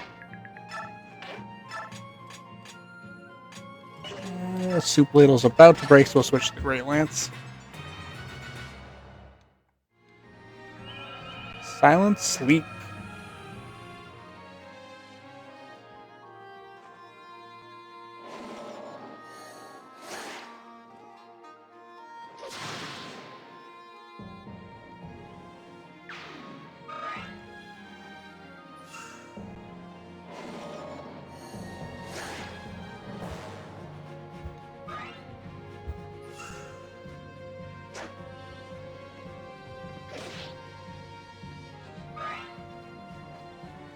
Poor Titania has been so slow this run. I'm not sure why. She hasn't been getting awful speed level ups. It's just been she's been 1 to 2 points shy of the doubling from what I've been if I had to guess. Dorky.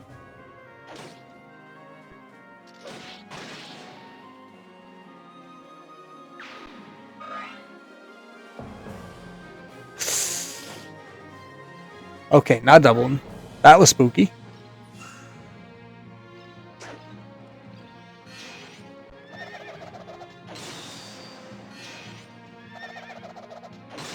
All right, Oscar kind of popping off here. Got to respect it.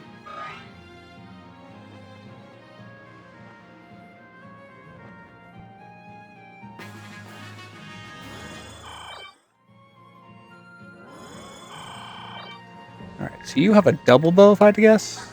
No, just a silver longbow. So we're gonna get you out of there. We're gonna swap you down here to heal him.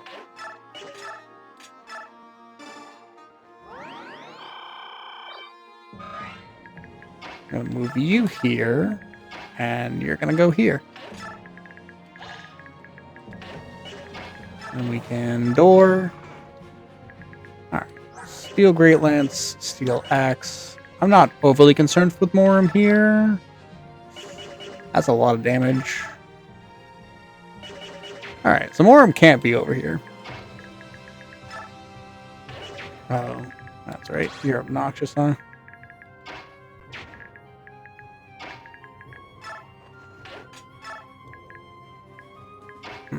We'll do this. Vegas slash. Damn, that's a kind of cracked team.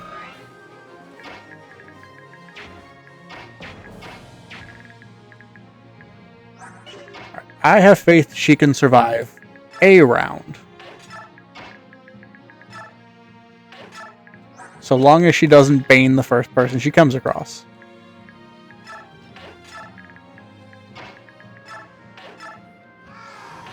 You block this way.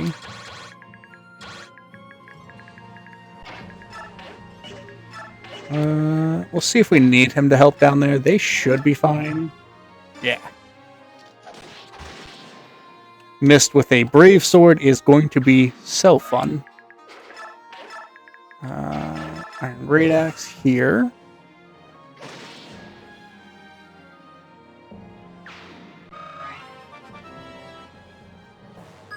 Yeah, that's gotta be such a good setup for him.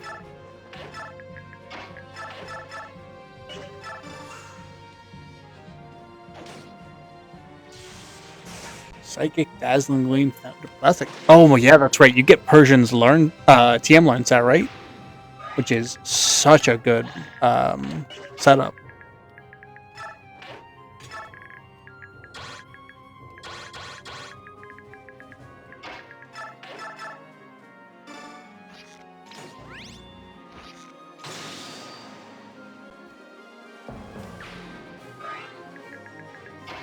I might have been underrating a lot of the Gen 1 normal types for Infinite Fusions, which just are crazy learns so hits. Mora might still die, but oh my god, I was not expecting that much damage.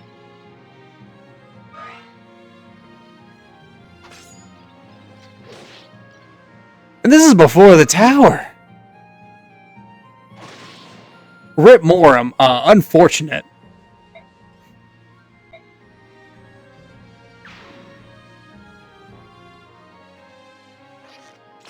I don't know what I could have done for you there, bud, though. He wanted you dead.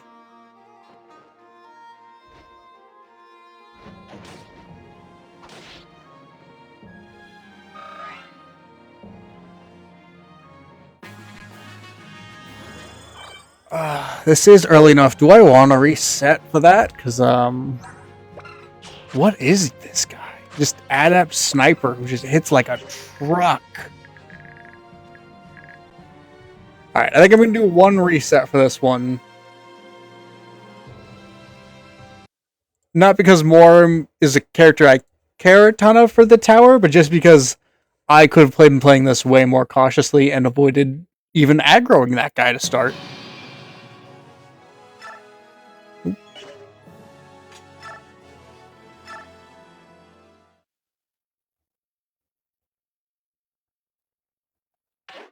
Alright. Time to actually pay attention, because this guy, just realistically, I didn't need to put anyone here to draw him down to start.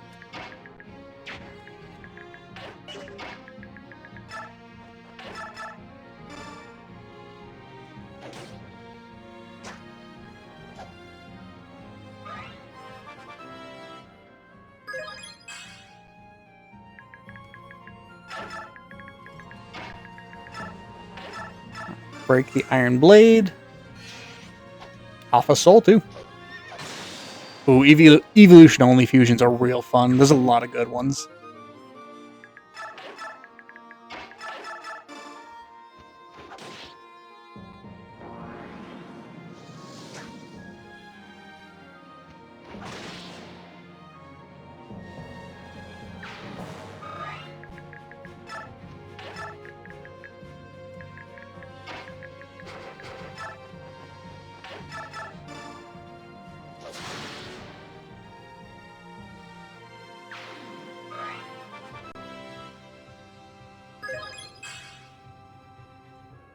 Strength, skill, defense, all good.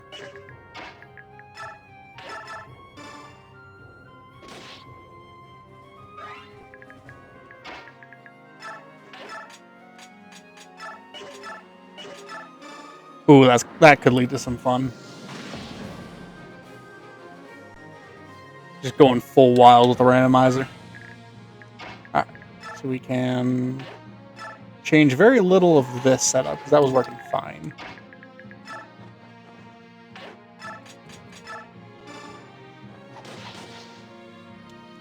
But we can have it so that Soren drops this guy turn 1. Especially if he flares. I think he killed that man 3 times over. Alright, we'll swing you this way to get you into the fight. Hit him with the yeet. And just kill him with the yeet.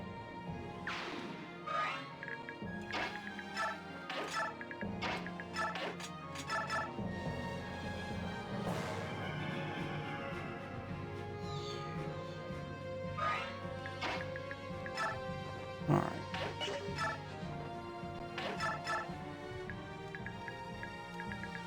I do also appreciate the fact that Purge kind of just gets to ignore the terrain difficulty here. That is pretty handy. Mist, you can come over. And we should be in a much better spot from here on out. Gatry's in better positioning. Ike's in the same positioning. But I can leave Morum in less dangerous spots. Now that I remember he's still not very good.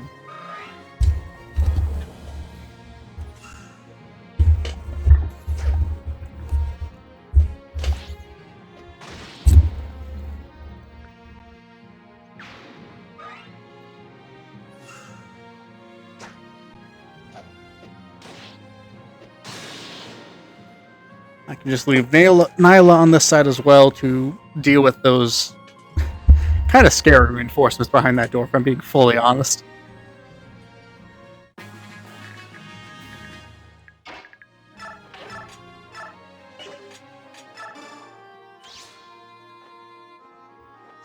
Oh, he's hitting him with the word I can't say on YouTube.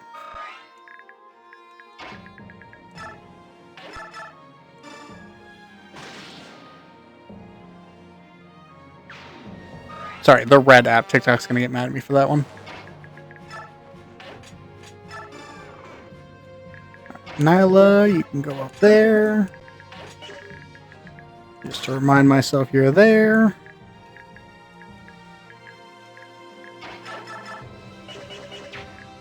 Alright. Hike.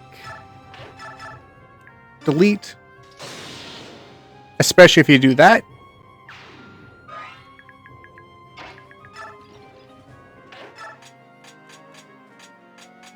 You can just give you your poleaxe.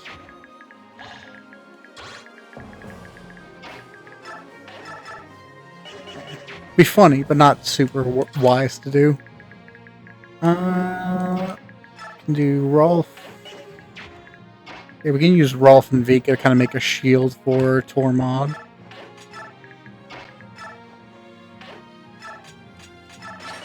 Because Rolf's not in a lot of danger.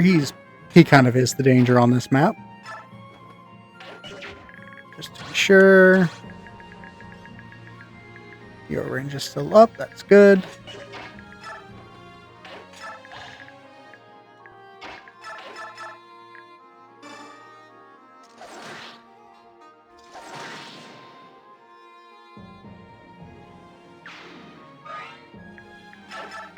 And Titania, we're going to start punching through these guys. Maybe not. Yeah, she's just kind of slow, unfortunately, this run. Rip Titania.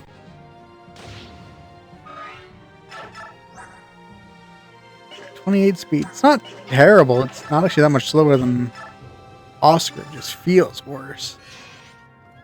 Especially when he hits these.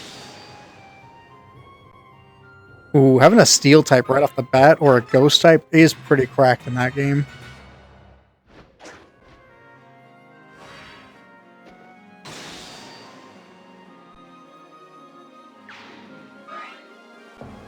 With how few Pokemon can really effectively deal with a normal resistor immunity before the first gym, it's so nice. Rip Soup Ladle, you carried me hard.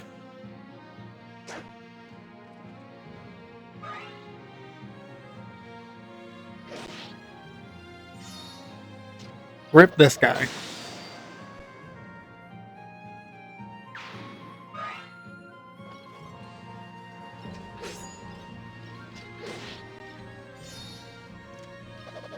Gatry pulling off back-to-back Lunas. You love to see it.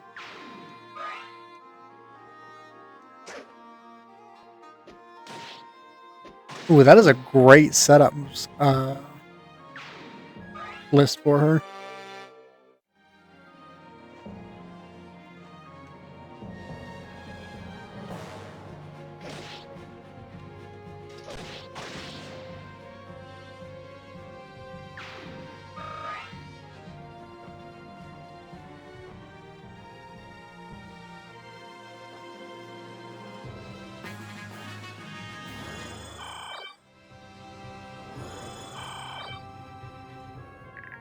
Yeah, this is a mod called Radiant Dawn Plus.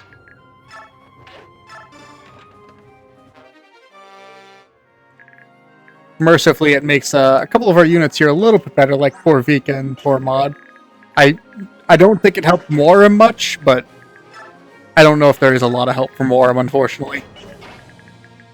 Man's past his prime.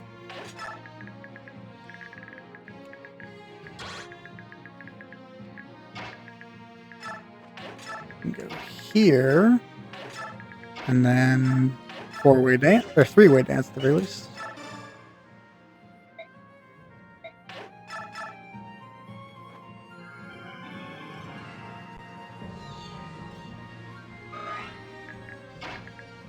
Gatry, we can heal up slightly.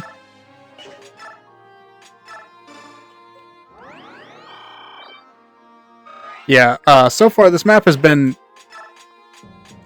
difficult, but not insane with this mod. I am terrified of the tower, if I'm being honest.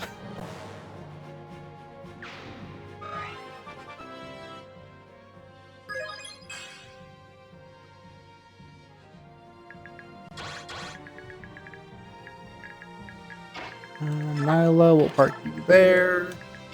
And we can finally give Ike his boyfriend safely.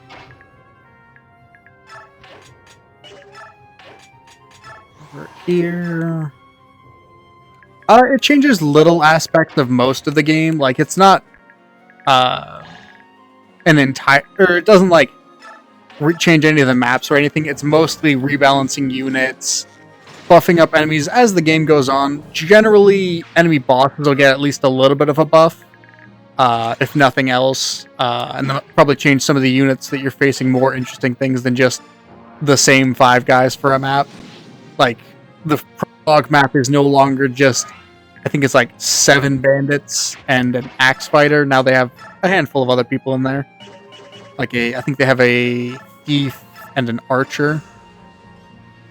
And then they might even have a swordsman in there, but I cannot remember off the top of my head. It's been a hot minute since I restarted the game.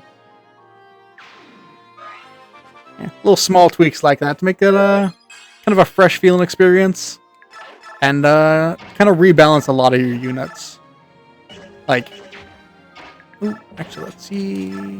13, 26. Not great. We could let Titania break this one first. It also makes a lot of the units who are not as usable right out of the box considerably better. 1, 2, 3. Should be able to retreat 2 after this. It also changes a handful of characters' classes, mostly just to change their caps, I'm assuming. And some of them it gives additional weapon types too, like Soren gets dark magic right out of the box, as does Micaiah. Who else? Ileana got light magic as just a really solid option for her. Oh, Peleus gets light magic as well, so he gets something he can actually hit with, which is so nice. Gatry got Casanova, which I'm not sure what it does for him yet, but I'm excited to see where the caps wind up for it, because if it boosts his speed cap at all, that's going to be a nice change of pace.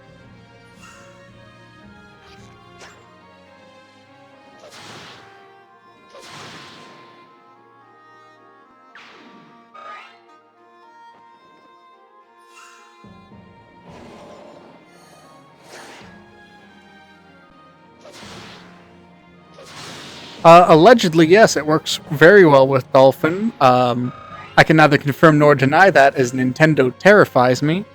But if you're looking for it, it's available on Game Banana, very easy to find over there.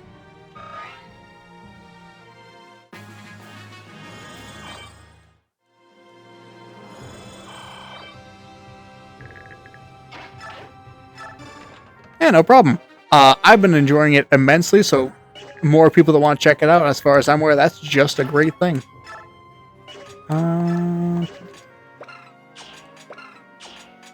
Start raising up your wind magic. Yeah, I unfortunately am in America, which they are more than happy to try with.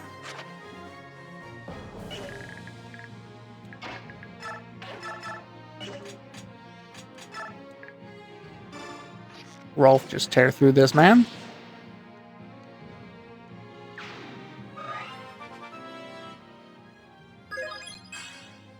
Good lord, everything but resistance, Rolf. You are a gem.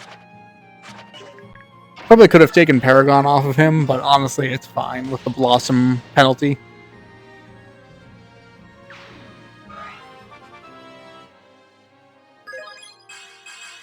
Magic, skill, speed. Alright, pretty good.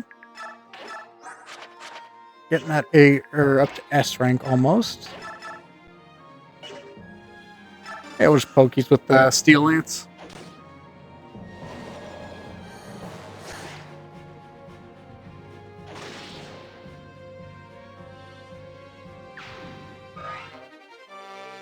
I think that's S lance, double S lance. Very nice.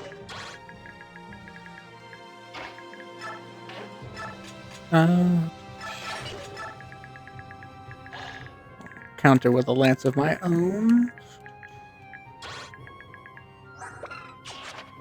His sleep is 1 to 30, so you could rip those off at any time he wants. You have regular sleep, which is 1 to 10, 1 to magic half, so 1 to 15.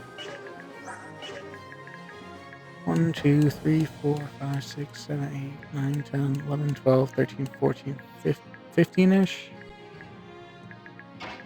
We're going to park you here to try and be on the safer side, but you might still be in range.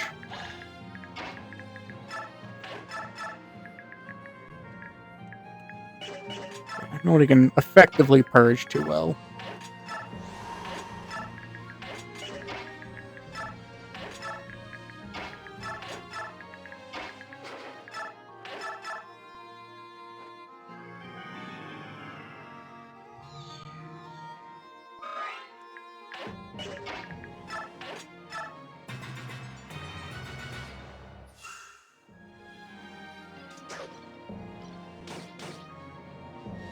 Oh yeah, that's right. The lance animations don't quite work with the map animations for her. So she did gain lances on her promotion into tier 3. It's just the map animations aren't programmed for it, so they don't fully show any on this one.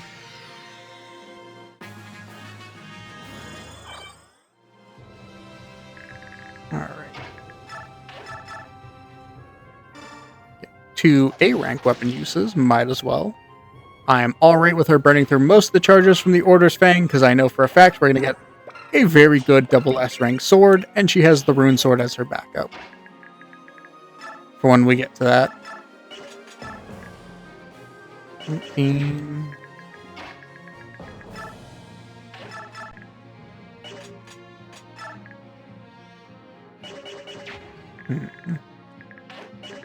We do have 2 siege tomes I can use here.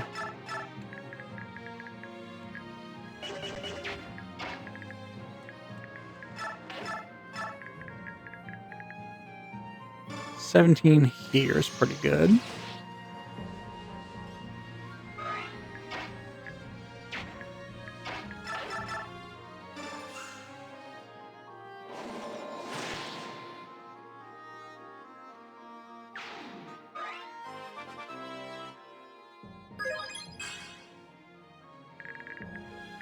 Fantastic sword on that.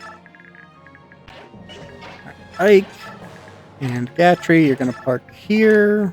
Nyla, you're going to get ready to hop up there. And Tormod, you're going to try and rip off a meteor here. Your biorhythm is awful, so I'm, fully expecting a miss, but...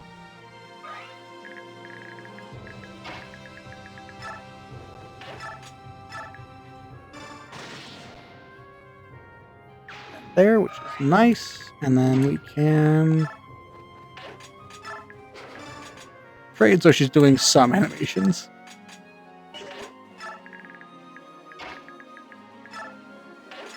Yeah, I'm hoping keeping Ike near Soren will be enough to help him dodge a potential sleep staff. We will see.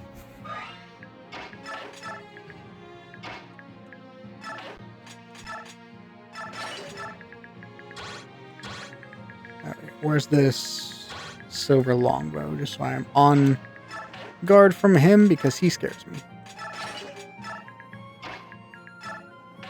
I don't even trust you to be out there, honestly. Oh, you can hop up. That's obnoxious.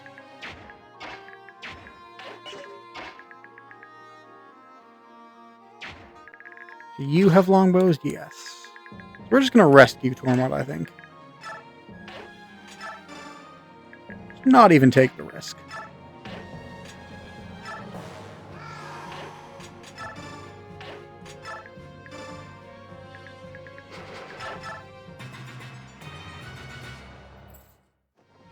Alright, I dodge this. Nope.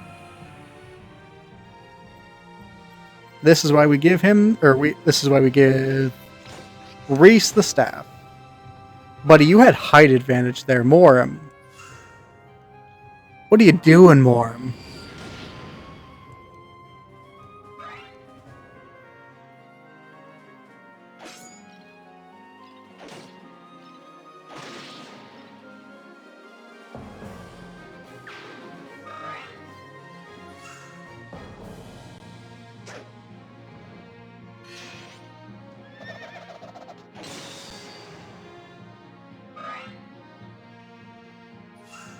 Right, that one's going right for Ike, which is going to hurt.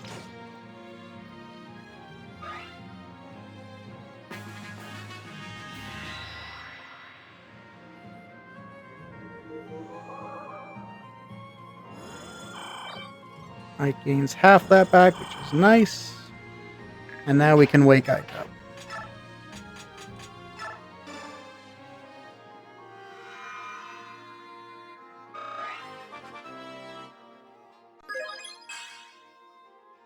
Good level up for Reese. Alright. First things first, let's just take this guy out.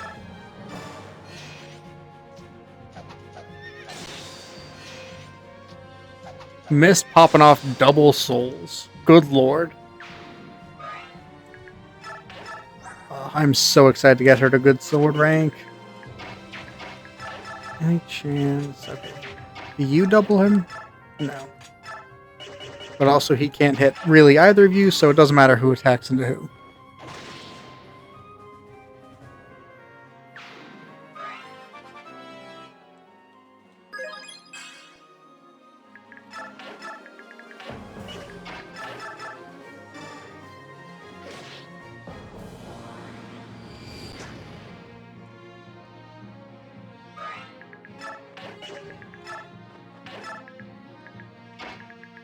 Alright, have you retreat and heal.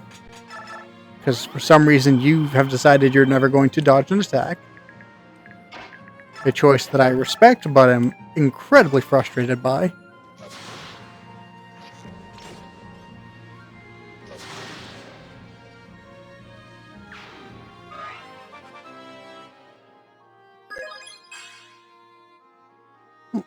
That's...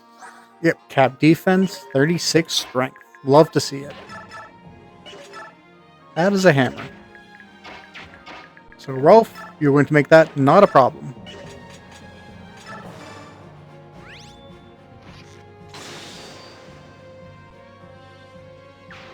I didn't even bother checking the math on that attack. I just let Rolf rip, huh?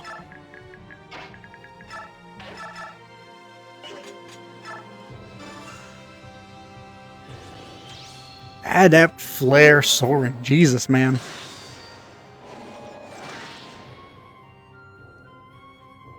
Soren is not a fan of the let him breathe. Alright. Vigor.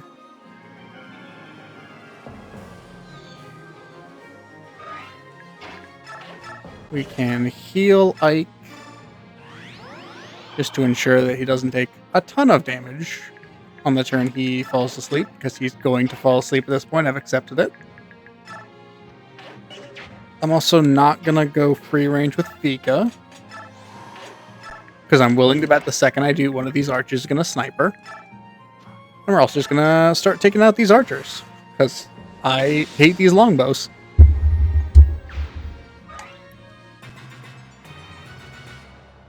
Alright, Ike's going to fall asleep again, like clockwork.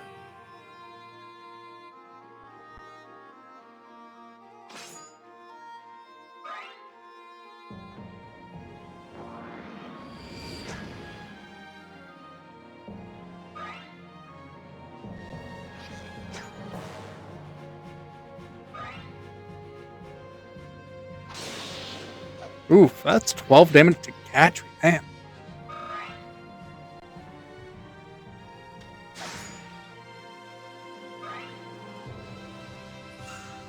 Yeah, 3 range is only fair when I get to do it.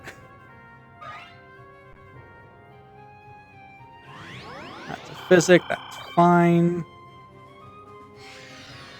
That's reinforcements. That's annoying.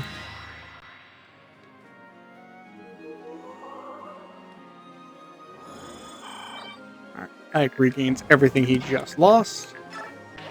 And now Mist goes on another Jesus Christ, Mist. That's 3 souls in a row.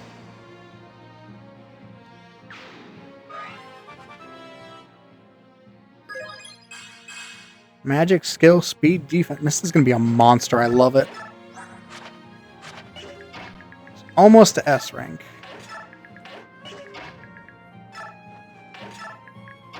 Shuffle you here.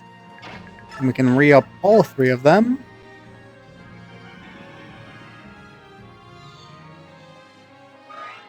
Oscar probably still too far from the fighting, but that's fine. Because Rolf's about to pop off.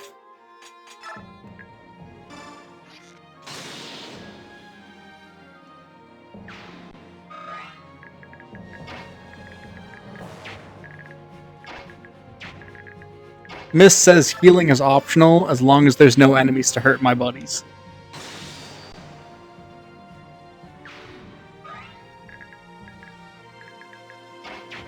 So you can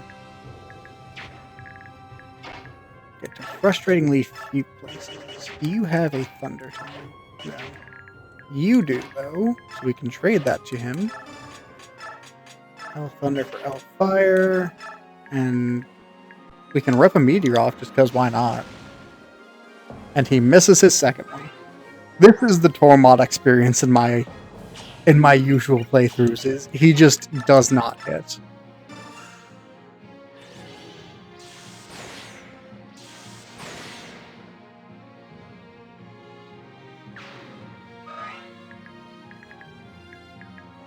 Now we can restore.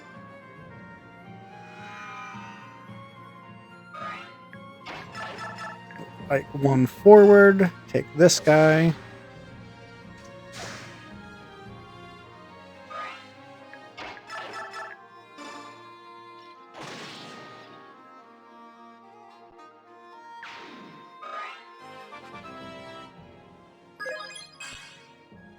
HP, strength, defense, and a Tempest Blade. Beautiful.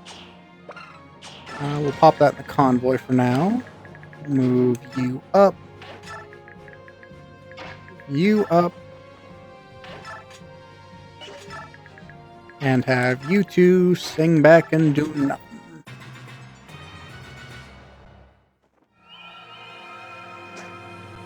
He dodged one. Good lord, it is a miracle.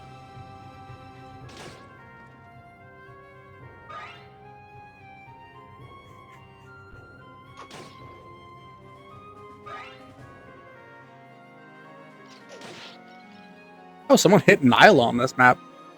That does not happen often.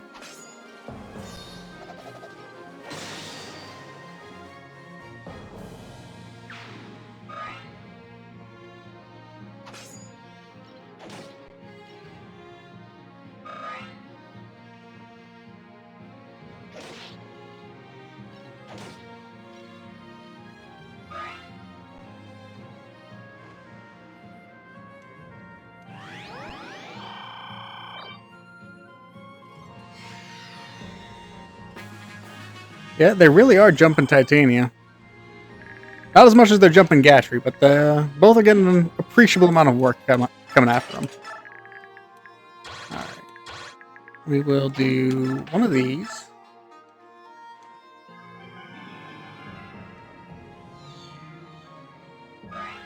And Mist, I trust, to actually dodge attacks, unlike Muharrem. Oscar, we'll have you park in here with your Venom Bow.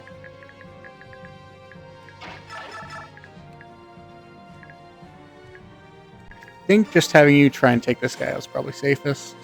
Unfortunate. Great level up from it, though.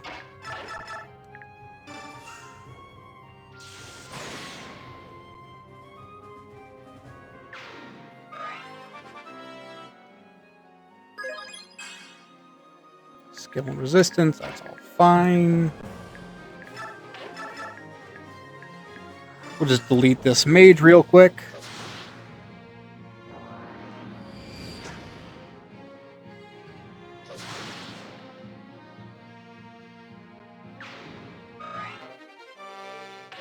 That double S? Yes.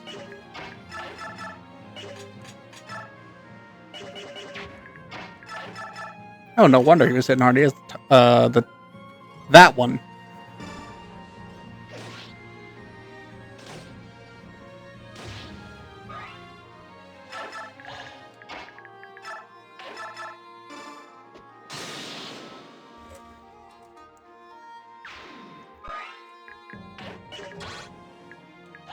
Actually, we are good to just probably swing an... Ooh, not an axe. We would need the Great Lance to actually take this guy out. Unless Tormod wants to hit a 79. He actually did it. I was fully expecting him to miss, I'm not going to lie. Skill and resistance, that's unfortunately very on par for him.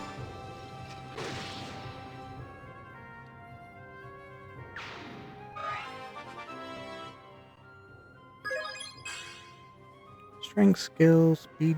Alright, pretty good level up. Let's heal up Gatry.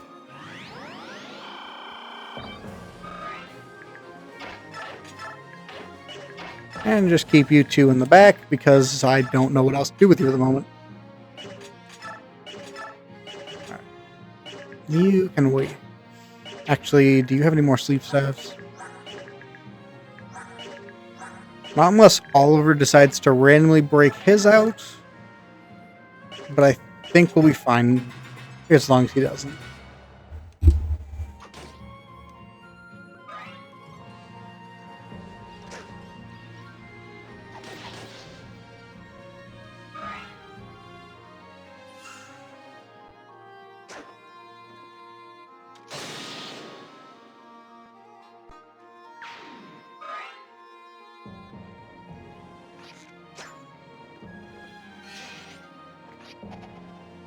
Oscar really wanted that one health back.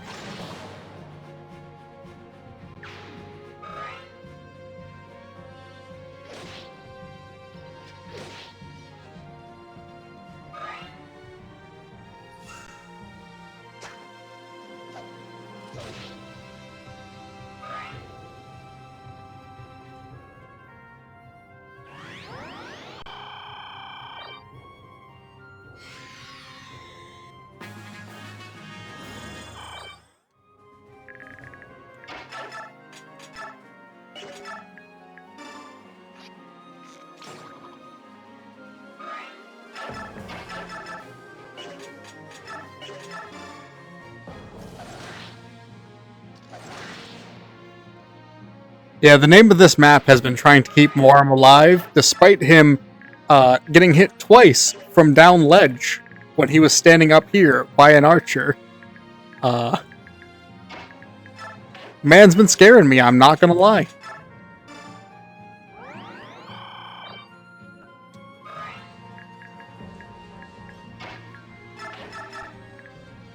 Ripping Elf under.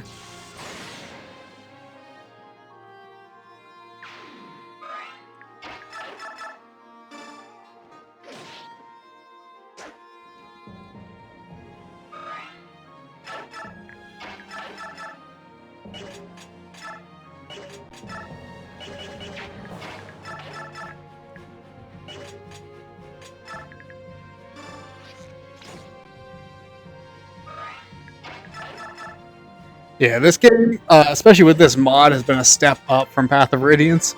I've had to make some very poor choices on my end and then immediately go, oh, I just got 2 units that I really cared about killed, let's reset.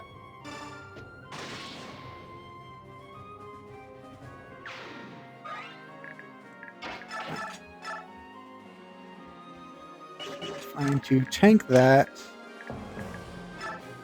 Worm, you can come up here. Vika, you can come up here. Tormod, you can come up here. And I will leave Ike to tank where he is. I forgot to move Raphael. That should be fine.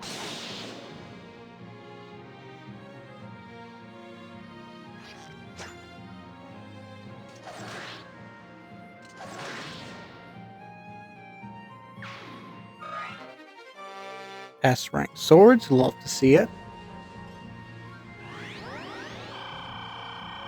kind of rude to undo all of her work like that, but whatever.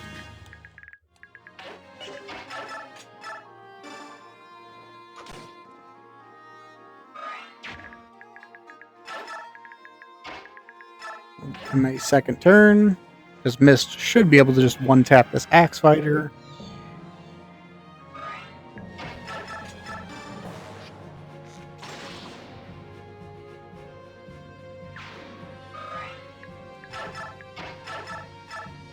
Oh, yeah.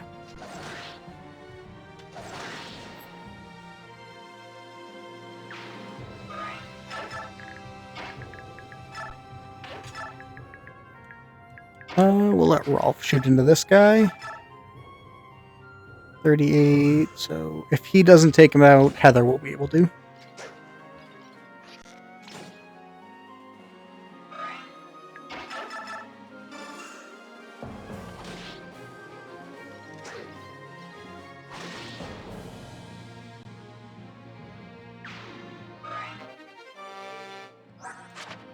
Double S knives, nice.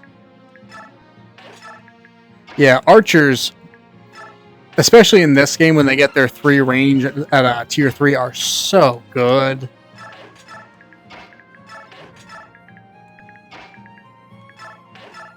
We will, I think, stay back here just on the off chance there is a longbowman. Heal up Gatry.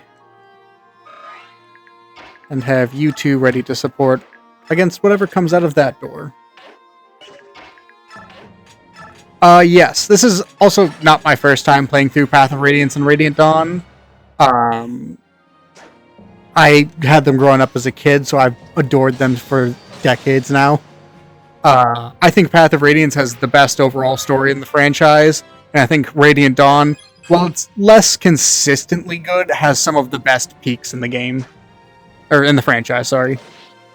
It has some moments that still hit harder than anything that has come before or since.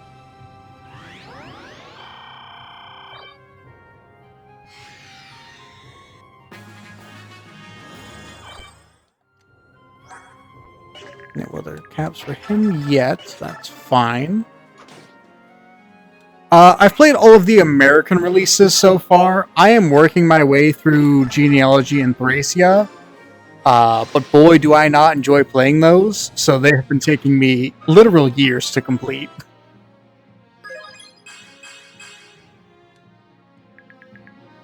Yeah. Ike's writing is so fantastic across the board. He's been my favorite Lord since these games came out, and I did not appreciate how good he was when I switched from his games to the GBA. I'm like, hey, these are pretty good too. And then we got to Awakening and Fates, which Awakening, Chrom's got some decent writing. I'll give him that. But Fates certainly had writing.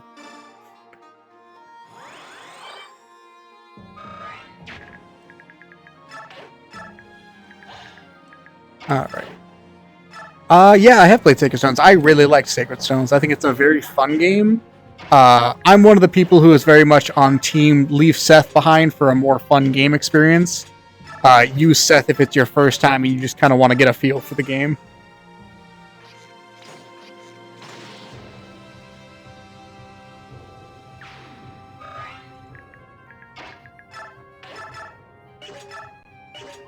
You are kind of fast.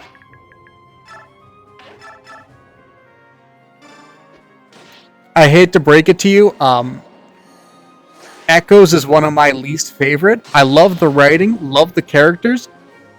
I hate playing that game. I fully understand that they were trying to do a very faithful recreation of the original FE 2 or 3. I can't remember which one that was fully.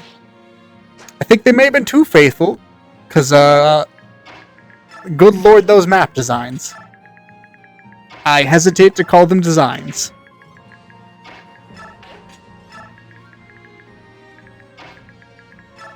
Okay, it was FE2.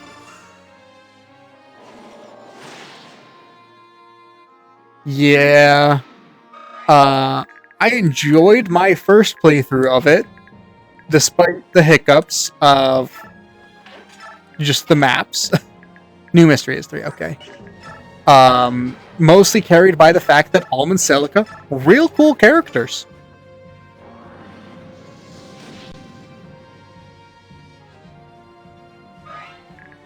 Shame Celica kind of gets hoed by the plot constantly.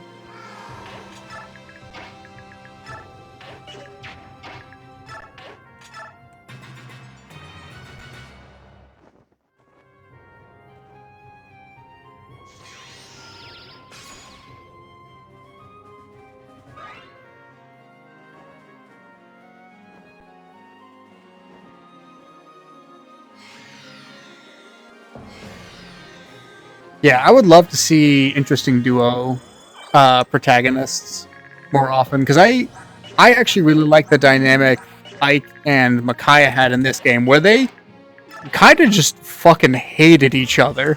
Like, Micaiah is so done with Ike after having Soth hype him up for years. So she never really even gave Ike the chance to be like his own person before she built up an image in her head that she didn't like. And I think that's a really fun dynamic for your two protagonists.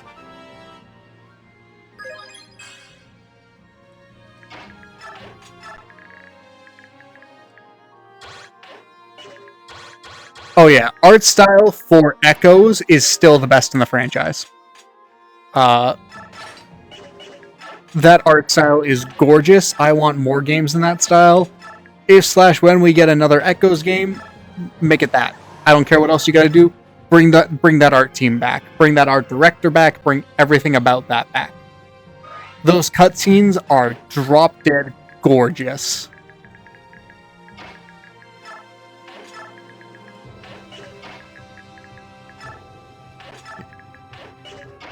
The music was fantastic too. I might just be a sucker for all Fire Emblem music, because I don't think I've had a Fire Emblem game where I was ever disappointed with the music.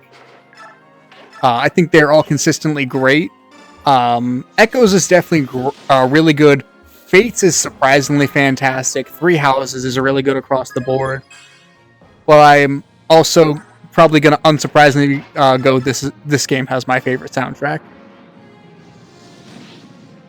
Radiant Dawn. Path of Radiance also has a really good one, but Radiant Dawn, being able to bring back a lot of those tracks and add in some new ones, it just hits different. Also, the fact that it has Oliver's theme in it, and, you know, that's just kind of perfect.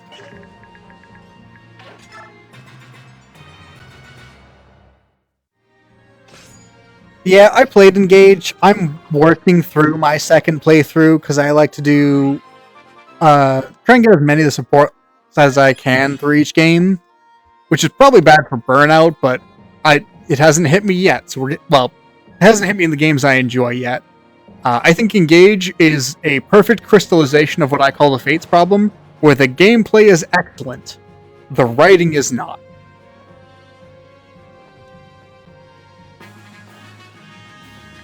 Yeah, that's a good way it's an excellent way to put it. It's got the very arcadey feel where the gameplay is so good, it lets you forget the fact that the writing is atrocious. Because, good lord, I think Engage's story is very passable. It's not offensive, it's not offensive in, like, the traditional sense we use today, but, like, it's just a very generic, fun story, which is what they were going for, which I think is fair. I wish it had some more meat on its bones, but the world building for that game is non-existent. You're telling me there's two countries, one built around might and one built around worshipping an evil dragon, and they've been at war for centuries, and somehow none of the other countries in the world cared.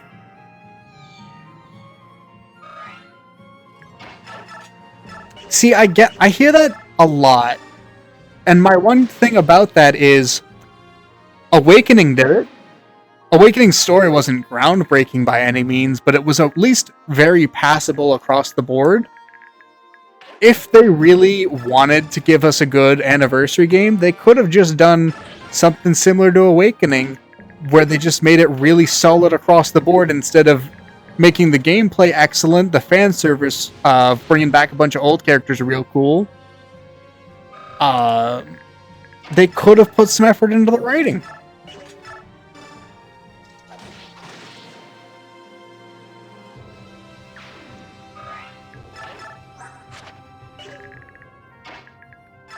Yeah, I fully understand the reasoning was that it was essentially supposed to be an anniversary game. It's just, I've never liked that as an excuse for why the game's story is bad, because it kind of takes a lot of the fault essentially away from them, where they could have chosen to put effort into the story, and they kind of didn't.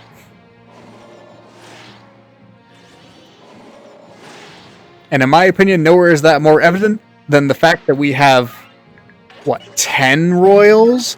And I can't be bothered to remember almost anything about most of them. Because Alfred is a prince who is sick with an unnamed disease as far as I remember.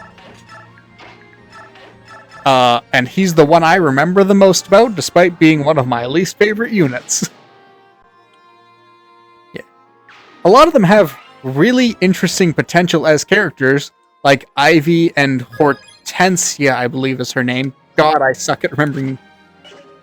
Also, the names being real hard to pronounce did not make them easier for me to remember.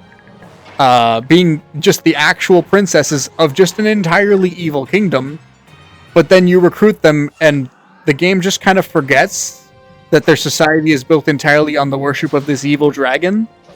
So they're just basically normal people.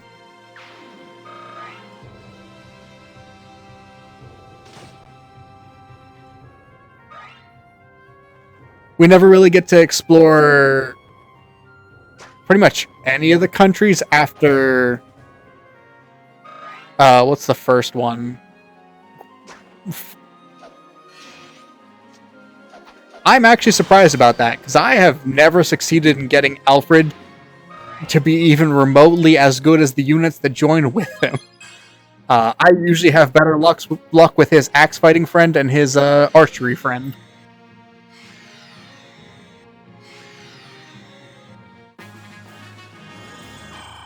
I actually thought that was really cool. I liked the Volm arc a lot. I think Walhart is the best antagonist in that game. I wish we got more time with him is my only complaint for that. Because I think Volm would have been a really interesting finale if we just maybe didn't have the whole... I know it kind of would ruin the time travel aspect because it's entirely the story it's built around. But oh boy, do I find Grima's and what's-his-face, Valadar, just very boring. I'm tired of the cliche evil dragon that's secretly the mastermind of everything. It's part of the reason why I bounced off of Engage as hard as I did, is like, if you're gonna do a cool evil dragon, do a cool evil dragon, don't give us this boring one. Give them some meat behind their motivations. FE6 got it.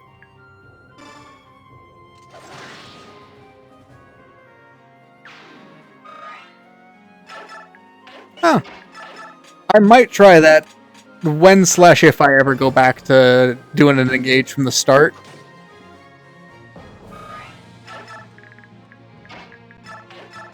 I just have absolutely no motivation to do that anytime soon.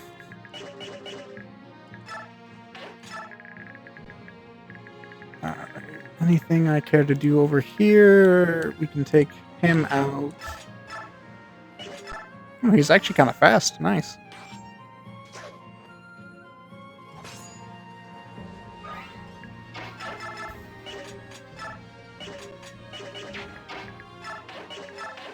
Let's do a hand axe here. Oh, he's dodgy too. You know, I'll give this priest my respect.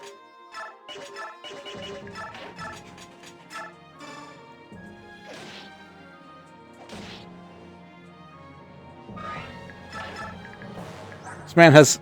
Oh, he's got a cap speed, cap skill. Or cap magic, that might be why. I mean, cap magic's not super helpful here, but... Any chance we hit a Corona? Or a Flare, I think would be... Yeah, half resistance. Just absolutely body this man. I gotta start working Raphael up there.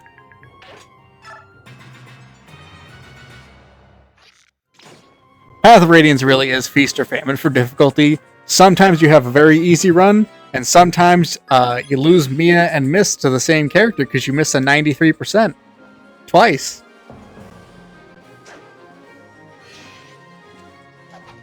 Definitely not talking from personal experience on stream.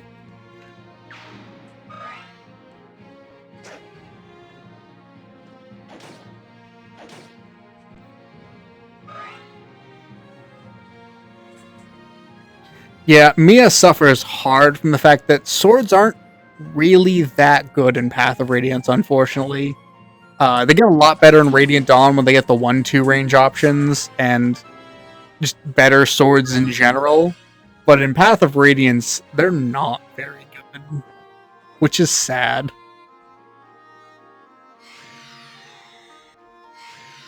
Jesus Christ. So many enemy reinforcements.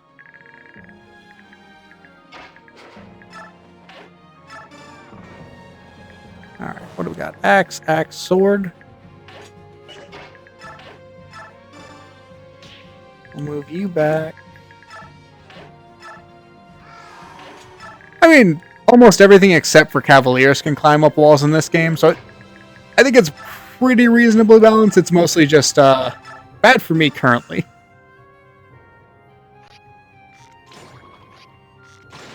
I like it when they tinker around with the weapon durability system. I think Engage has found my favorite balance so far with it. Where they give you considerably less weapons, but they also make your weapons not break. And weapons are, just kind of generally more expensive, and forging is almost universally your best option for how to improve your weapons, as opposed to just buying a step up every time one breaks.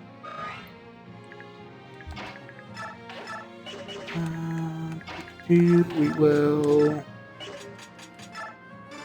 just keep the Sonic Sword on for now.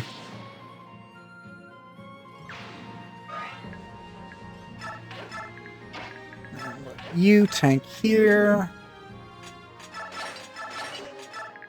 It's a good thing we're nearing the tower, because I'm starting to run low on weapons. You get 33 uses of that, you're fine.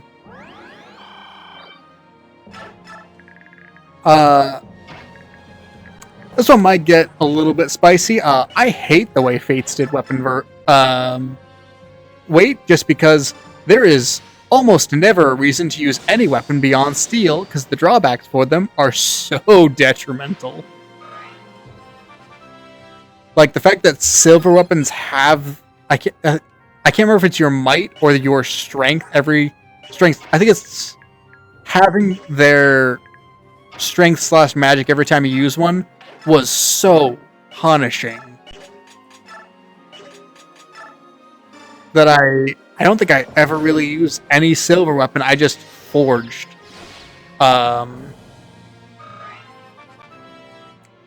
steel weapons. Smash weapons Engage are such a neat concept. Just a weapon that you can position people with is so good. Can we pick some of these guys off? We'll hit a couple of yeets.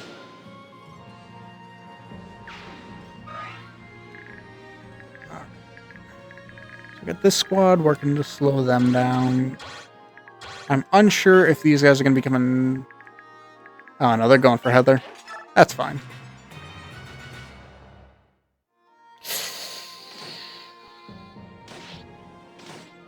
Okay, Raphael needs to run.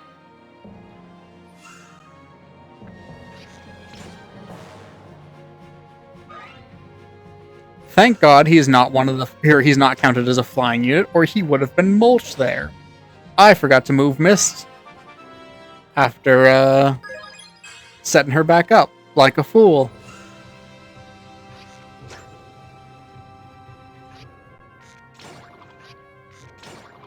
Break was an interesting thing. I liked it as like a idea, but I found myself like rarely ever caring about it late in the game, because 9 times out of 10, either I was one rounding the enemies, or the enemies were one rounding me. So I think it's a neat concept. I think it needs a little bit more time to cook.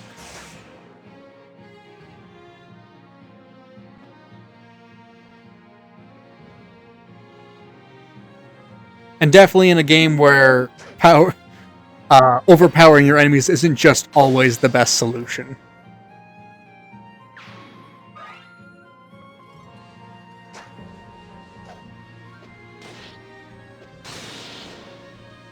Zelk? I didn't know Zelkov and BIIIIG had a custom build.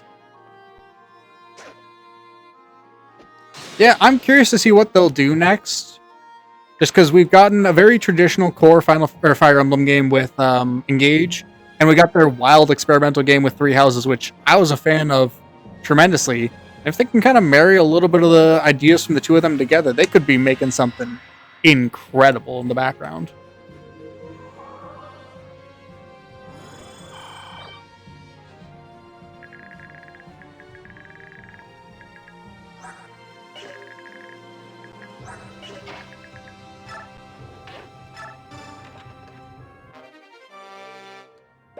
I'm gonna be honest, I've stopped putting stock in the rumors of what remake is coming next because every year it kind of flip flops between it's the genealogy, it's the FE7, FE6 combo game that everyone wants. I feel like people just kind of say things because it's what they're hoping for, which is not very helpful.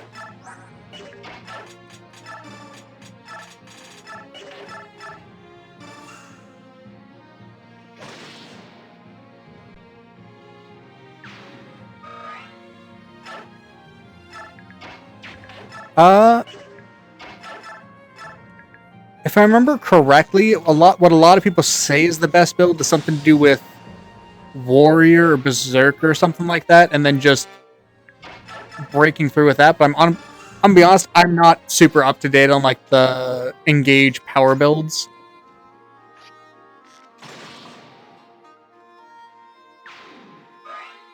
I'm torn. I think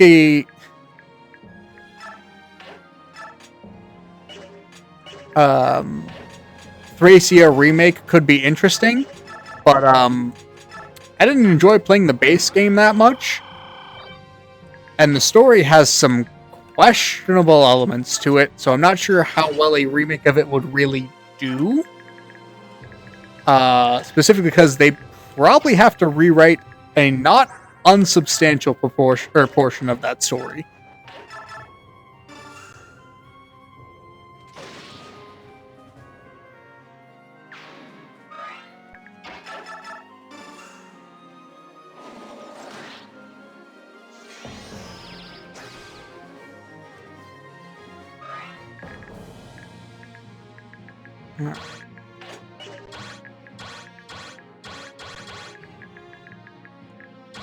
True, but in general, they tend to avoid some of the worst themes that specifically genealogy and Thracia cover on.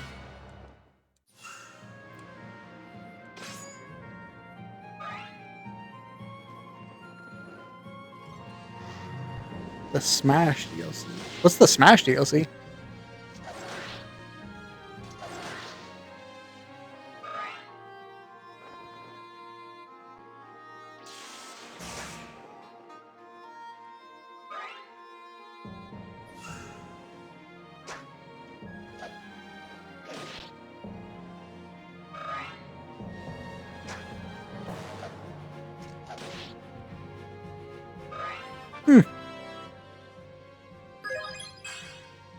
Luck, defense, resistance, all good. Three Houses is currently sits at number 3 of my favorite Fire Emblem games of all time, despite the fact that it is probably the least like a Fire Emblem game has been. I just adore it so much. It's my kind of unit building. Replaying it can be kind of obnoxious just because of the fact that the Academy phase is the same for all 4 routes. But honestly, I like building units enough that I'm willing to go through it a couple of times. Usually no more than like twice a year if I'm being fully honest, but even that I feel like says a lot for how long a game that can be. Oh, thank you for the follow, Brian Newton. Very kind of you.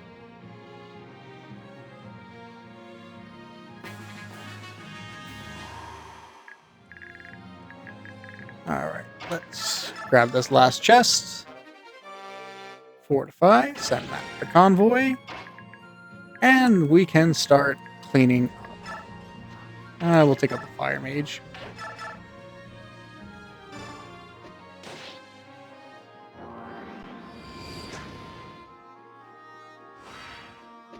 Yeah. Three Houses is a game that I recommend if you're a fan of strategy games. Less so if you're a fan of Fire Emblem games specifically, just because of how wildly different it is from the rest.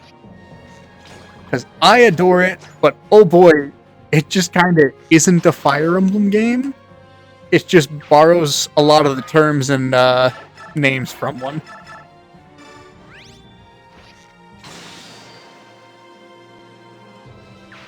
Yeah, Claude got the shortest end of the stick. Edelgard only getting 18 chapters to resolve her entire storyline is kind of tragic to me in the funniest way.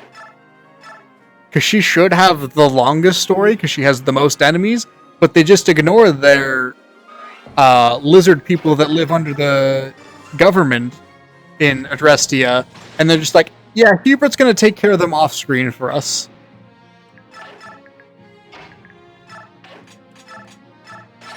That's their payoff for that. Yeah. I'm gonna be honest, I've never been a big Edelgard fan personally, but good lord, the amount of people who mischaracterize her incredibly is wild.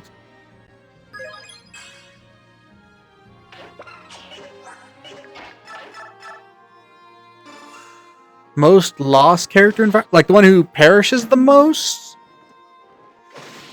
Or just someone you can't find? Because if it's someone you can't find, my bet's on Stefan. But if it's character who's perished the most, that'd be a much tougher one. I might say someone like Arthur, just because of how easy he is to have die on you.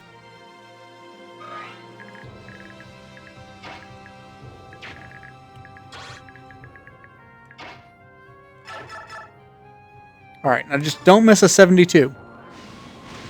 Thank you, Tormod.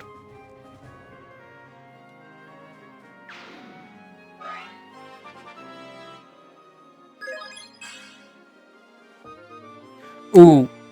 Also, secondary option, Kaze from Birthright, if you didn't like him as a character. Because he sometimes will just perish. It's, I think, like, what? Chapter 19, 20, somewhere in that range, where if you don't have a high enough support with him, he just kind of dies for reasons I don't understand. You having an A supporter higher with me keeps me from falling off of this cliff for reasons. Oh, there's Gord. Yeah, Gord was one of the people that had that happen to them.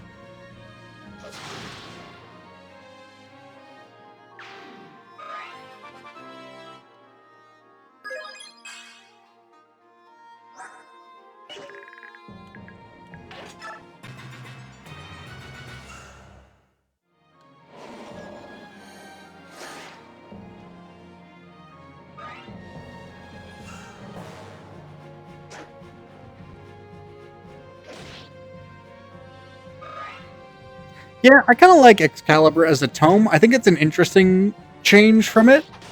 I don't understand the reasoning behind it personally, but I'm not mad about it. It's pretty neat. Titania, please don't get crit like that. Please don't scare me like that.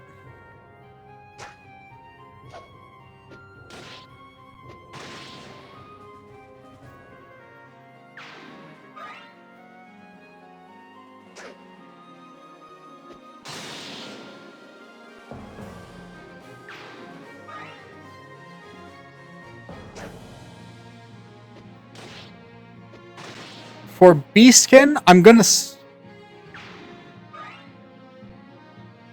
Oh no, I'm well aware Excalibur is a real sword. Well, mythological sword at the very least. I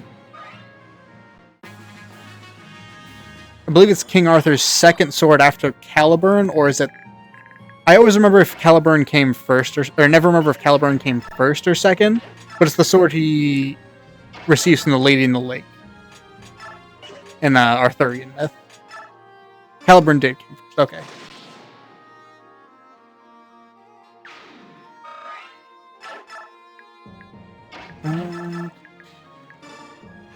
Yeah, Laguzarros go real crazy. As far as my favorite beastkin, I'd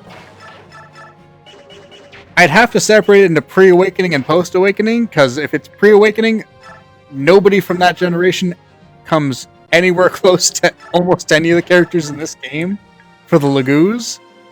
So to be fair to them, pre-awakening, I'm going to say probably Ranulph. I like Ranulph a lot. It'd be Ranulph or Mordecai. Post Awakening, I'd probably give it to Pan. I think Pan's a very fun character, and I'm kind of sad the game doesn't do more with her.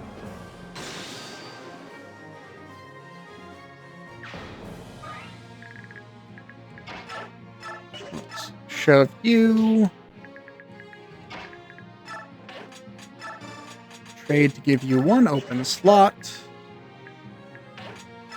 Yeah, Yarn is a lot of fun.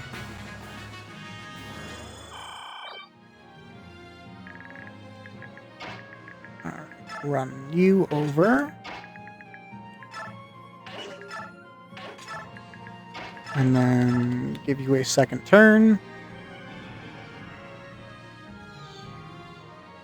My personal favorite is I often marry Pan to Frederick because their support is incredible.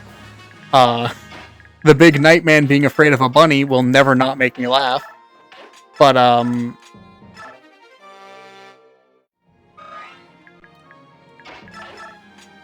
what is it? It's when you have Frederick and Yarn or Pan as Yarn's parent, it's so funny.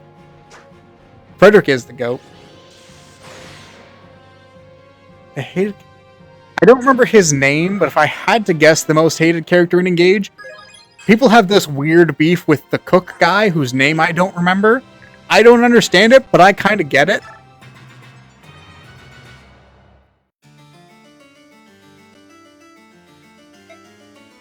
And just like this, we have not had to fight the final or the boss of this map. Yeah, male Robin and Crom support is infinitely better than female Corn and Rom or female Robin and Corn.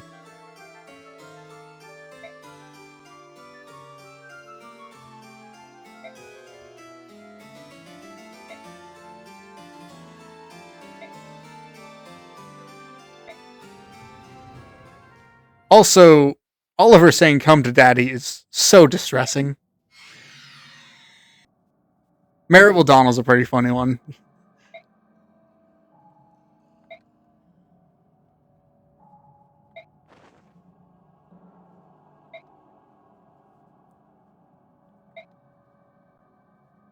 I also just like Lissa and Vike's conversation.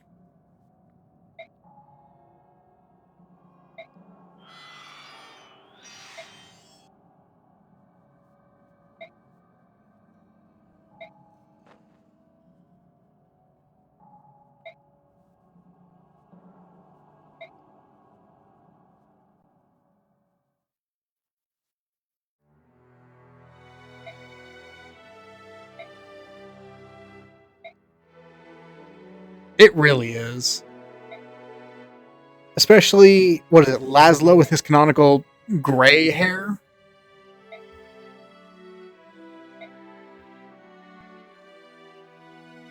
Severa gets red, which I think you need a red-haired Robin for.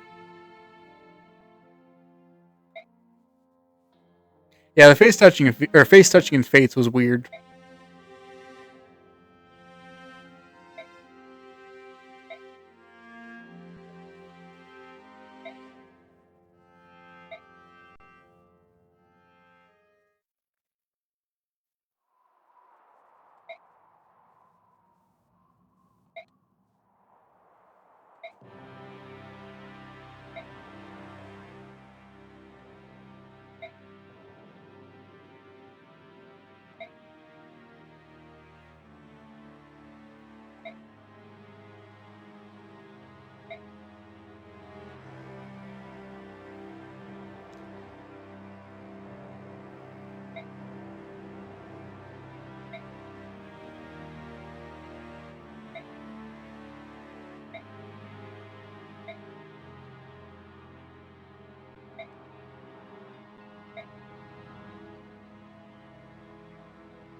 Yeah, the herons especially are definitely the closest that Fire Emblems come to elves.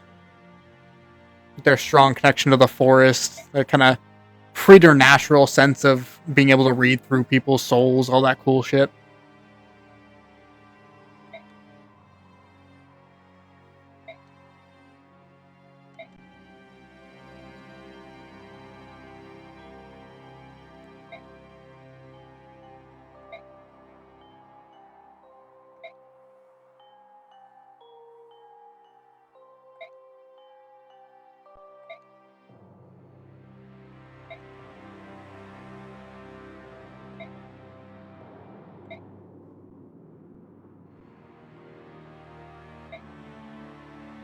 I'm always a fan of when they can tie a little bit of real world mythology in because it gives you something to latch onto. You're like, ooh, I know that name. It makes it feel more special. I have been going for almost 3 hours now. My voice is shot, and I need a nap. Thank you all so much for popping in for this one. I'm going to be doing another stream on Thursday at about 5 p.m. Let me pause this. Closer to the imperial capital. So I'm not talking over the narrator. Yeah. Thursday, 5 p.m. Eastern Standard Time. Oh, thank you for the follow, Sebastian. Very kind of you. I'm going to pop a link to my Discord as well.